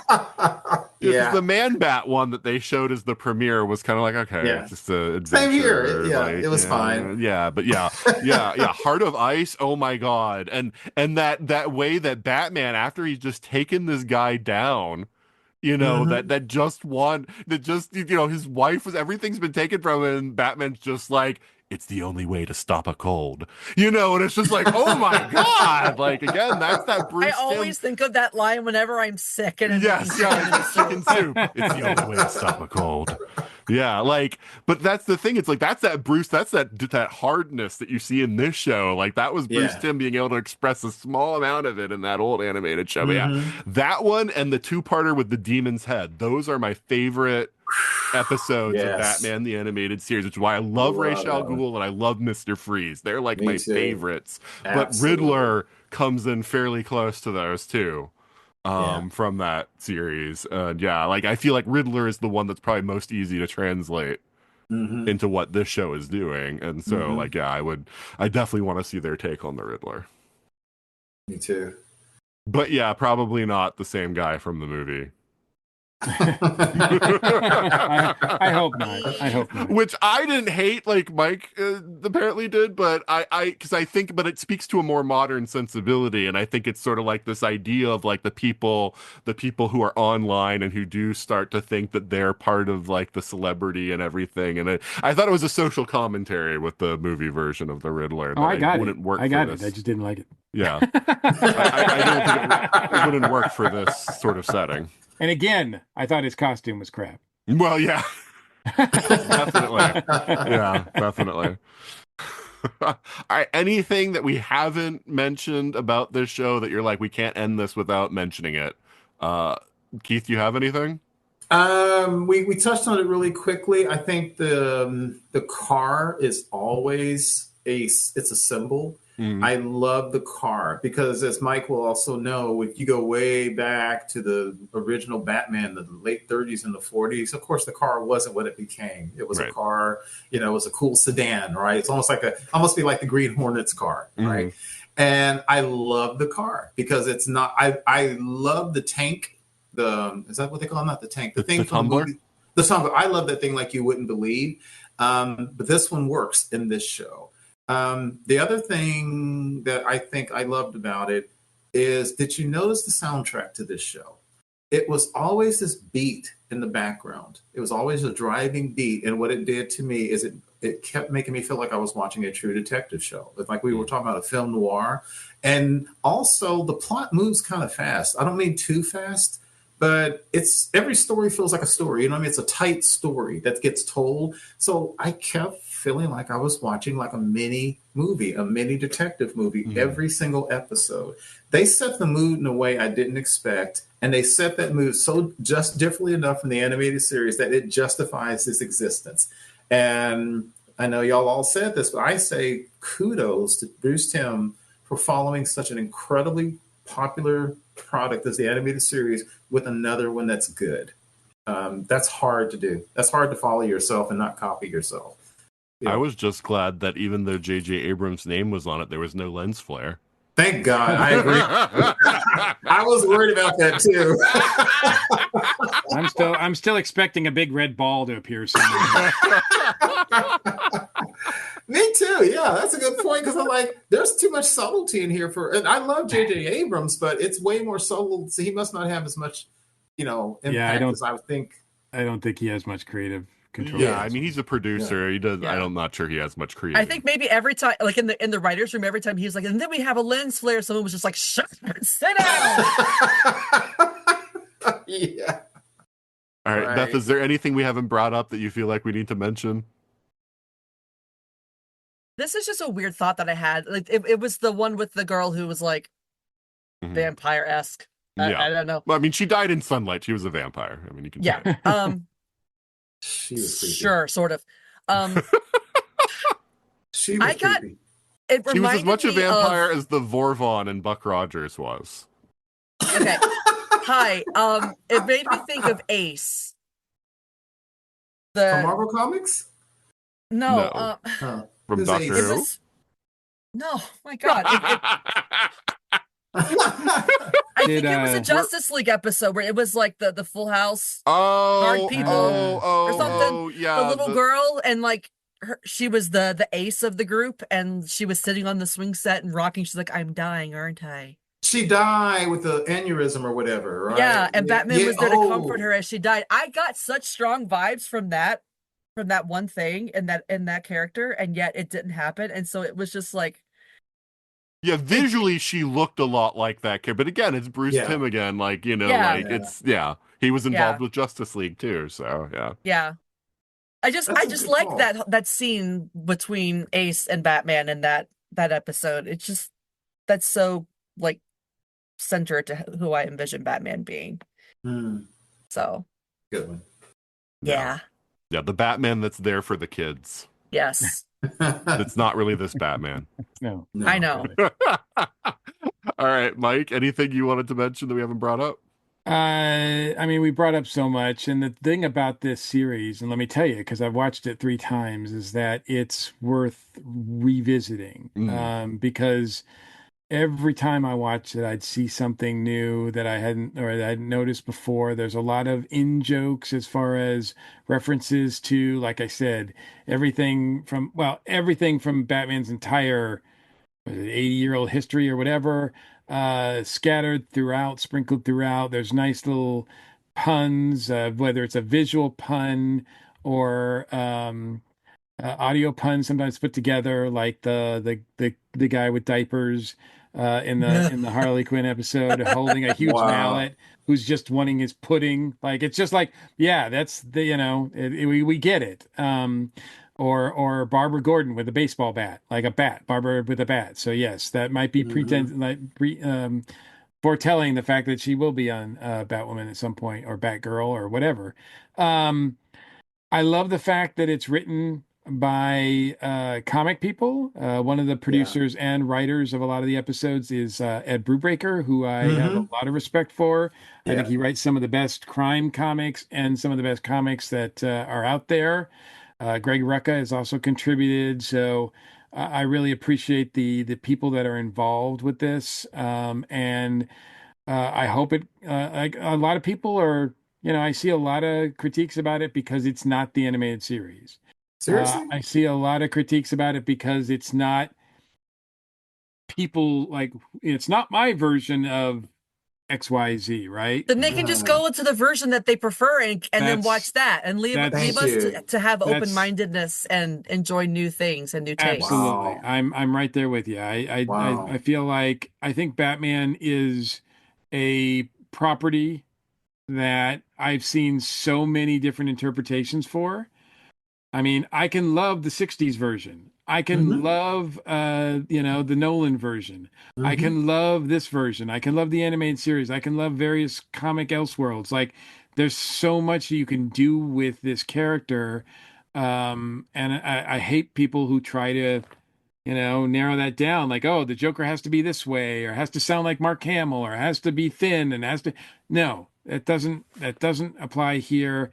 And the show takes some big swings, and I really, really appreciate the show and everybody who's working on it. And I think it's worthy of people watching it again and again. If you guys haven't seen it like a second or third time, do it. You will see stuff that you're like, oh. So I think it holds up very well, and I look forward to watching it a 4th time. I've only watched it once, and I meant to say, let me say this real quick, Nathan. I don't know if I would have watched it if you hadn't asked me to be on the podcast. Not because I had anything against it, but I have so much other stuff I'm watching, because I had meant to get to it and I didn't. And usually stuff like this, I like to watch during the winter time. It's cold and I'm in the house. I only watched it because of this podcast. And I meant to say, man, thank you guys, because I did not expect to love it this much. So, well, no, I'm glad you did. And I mean, yeah, it's only 10 episodes. So, I mean, like, people, if you like are worried about you don't have enough time or whatever, this is a really quick watch. I mean, I wish we still lived in the days where we could get like 20, episodes, whatever, for shows of this, quality, and we're not, but, for 10 episodes, I mean, like, it's not that big of a time investment. And yeah, it's well worth your while if you have any interest in Batman. My fear, and again, I mean, it had enough viewers to get a second season, so that's good. But my fear is the fact that, at least anecdotally, there was one other person that I knew besides all of us here that has seen this. Like, when I put it out on my Facebook group and when I tried to drum up people to talk about this show, nobody had seen it. And that's my kind of fear, is that, if not enough people are watching it, it's not going to get a third season. So hopefully enough people watch that second season so that it gets a third season. But that is my fear, because I'd hate for this to be just 20 episodes, 2 seasons, and then it's done, because this is a show that I feel like could go on for several years at least. Yes. And keep giving us new takes on, because there's even characters that I don't really care for, like Killer Croc, but I'd still love to see, like, what their take on Killer Croc, like, what weird thing would they do with Killer Croc in this show? Like, we've seen him already. Oh, did we see Killer Croc? He's in the circus episode. Oh, right. You're right. Mo, I didn't make that connection. Sorry. You're right. I'll be darned. Every time Killer Croc is mentioned, I start laughing because I threw a rock at him. Yeah. I did not make that connection. Wow. Okay. Yeah, you're right. I mean, not to say that we can't see him again, but right, no, of course, and yes, I mean, like, but I'm just saying that there's so many Batman villains. I mean, like, so many. Condiment King, you can throw him out there, and I just remembered it's called the Royal Flush Gang, not like that's it. Royal Flush Gang. Yeah. Like, Flush there's Gang. other things that they can do. So, I mean, yeah, we'll have to see like where they go with it. But yeah, I'm looking forward to it. And the thing I would love, but I don't know if they have like exclusivity deals or whatever, because a lot of times with streaming they don't want people to produce physical media. But I would love it if they came out with a Blu-ray set. Of this show. I would definitely snap that up. Yeah, no, I'd love to have some extras, some behind the scenes, some interviews. I want all of that stuff. So, Warner, like, if you don't have an exclusivity deal with Amazon, put out a Blu-ray set, please. I feel like you're right, though. This is not a show that was released so much as it escaped. Right, because originally it was going to be on HBO Max, and then a lot of people were like, "Why isn't this on HBO Max? Why isn't the fact that it is kind of in a weird place that I wouldn't be surprised if the future is grim on this. We get it in the second season. All right, let them finish their story and tell the story they want to tell. And then if we get more, great. And if we don't, at least we get these 2 seasons that are great. Yeah.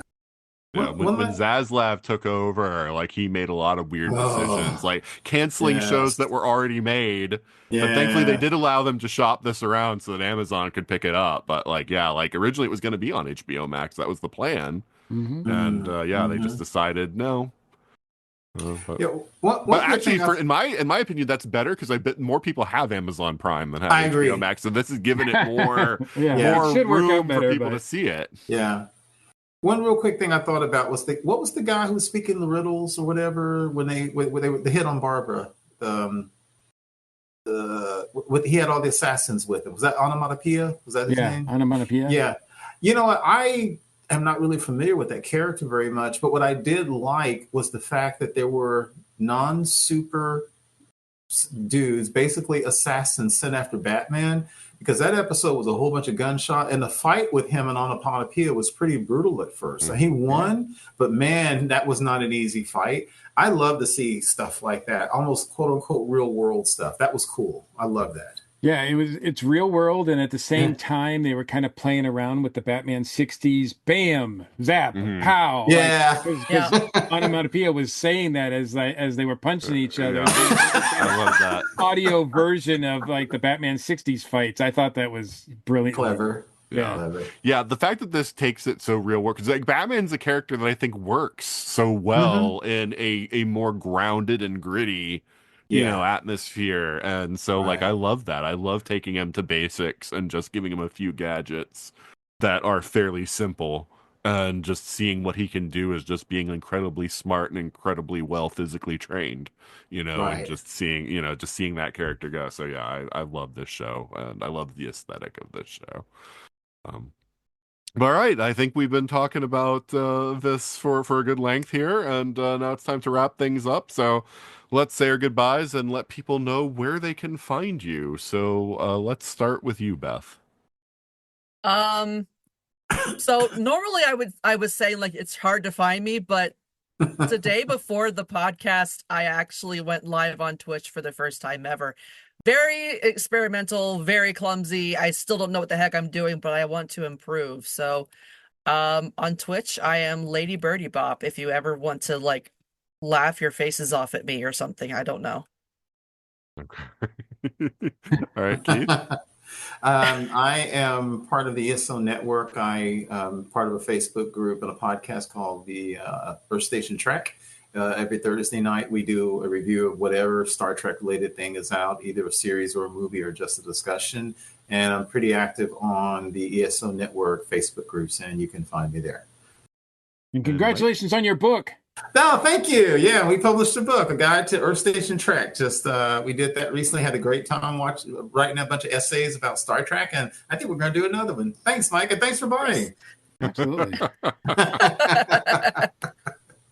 I'll put a link in the show notes. Thank you. You're welcome. All right, and Mike? I've got 4 podcasts that I'm part of.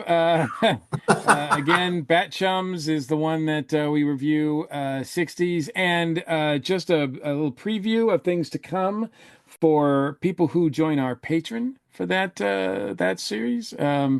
That podcast, we are actually going to be releasing special bonus episodes where we talk about specific episodes of Batman Caped Crusader from the start to finish. So we'll be doing that as well. So that's fun. Earth Station Who is where we review episodes, classic and new episodes of Doctor Who. Dragon Con Report is where we talk about leading up to my favorite convention of the year. And the newest one of that is going to be released pretty soon. But that's a monthly report of all cool things that are happening related to Dragon Con. And I just started a new podcast because I'm not busy enough, called The New Legend Lounge, which is candid conversations with creators. We've had a soft launch of a couple of episodes on YouTube where it's more of a vidcast. It's like panels than it is really an audio show. So we're doing a soft launch on YouTube now, and we're talking about creative process, talking to creators about the process and everything. And we're also going to be promoting upcoming New Legend products that are coming out, because we've got some really cool. I'm working on a couple of projects right now I can't really say much about, but I'm really excited about them. So we will be promoting those in that vidcast as well. So I think that about covers it. That's a lot. All right. Well, Beth, Keith, and Mike, thank you so much for being on the show. Thank you. Thank you, Enjoyed it. man. Thank you. So that's it for Batman Caped Crusader. What did you think about our episode? What do you think about our guests? What do you think about Batman Caped Crusader? Where does it stack for you in the ranking of various Batman animated series? Do you like things to be more campy with Batman, or do you like things to be more serious? What other topics would you like us to cover? You can let us know in a whole bunch of different ways. One way is to email us at everything@42cast.com. Another way is to go to our website, 42cast.com, and leave us a message there. Or you can go to our Facebook, facebook.com/42cast, and leave us a message on any thread there. Or you can find us on X, Instagram, Blue Sky, or Threads @42cast, and leave us a message in one of those places. You can also leave us a review on Apple Podcasts or your podcast platform of choice. With Apple Podcasts, the more reviews we get, the more we show up in searches. So if you have an Apple account, and if you haven't given us a review yet, we'd really appreciate if you would do that. You can help out the show and all the shows on the ESO Network by going to the ESO Network Patreon. You can find that at patreon.com/ESO Network. There's different perks you get for different tiers. You can get access to early episodes of some shows, exclusive episodes of some shows, and a whole exclusive ESO Network podcast only available to patrons. So if you have the funds to contribute, we would really appreciate if you would do that. I have no news to report for either Time Streams or Legendary Forces, my 2 other podcasts. Time Streams is a Doctor Who podcast. Legendary Forces is a Star Wars podcast. course, you can listen to any of the episodes that have already been released, but they're still on hiatus right now. I'm still working to get those going again, but keep watching this space for more information. In Watch News, nothing has changed since my last outro, still watching all the same things, so when I have new developments there, I will let you know. In Con News, still just going to Chicago TARDIS this year, and it's still too early to tell what my 2027 slate is going to be, so keep watching this space for more information on that. Alright, that's a wrap for this week. Join us back next week when Kate Mulgrew will not be joining us, and until then, this is Nathan, signing off.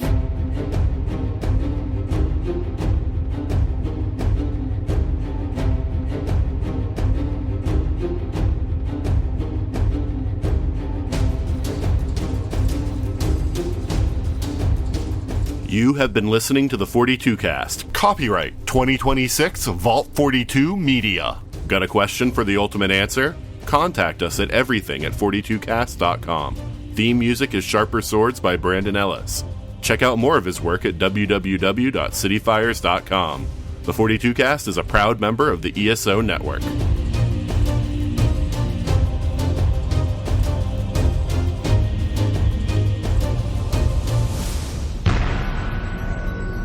This has been a broadcast of the ESO Network. Be part of the crew and help support our shows by donating to our ESO Patreon or by shopping at the TeePublic store, which can all be found at www.esonetwork.com. The ESO Network, your station for all things geek.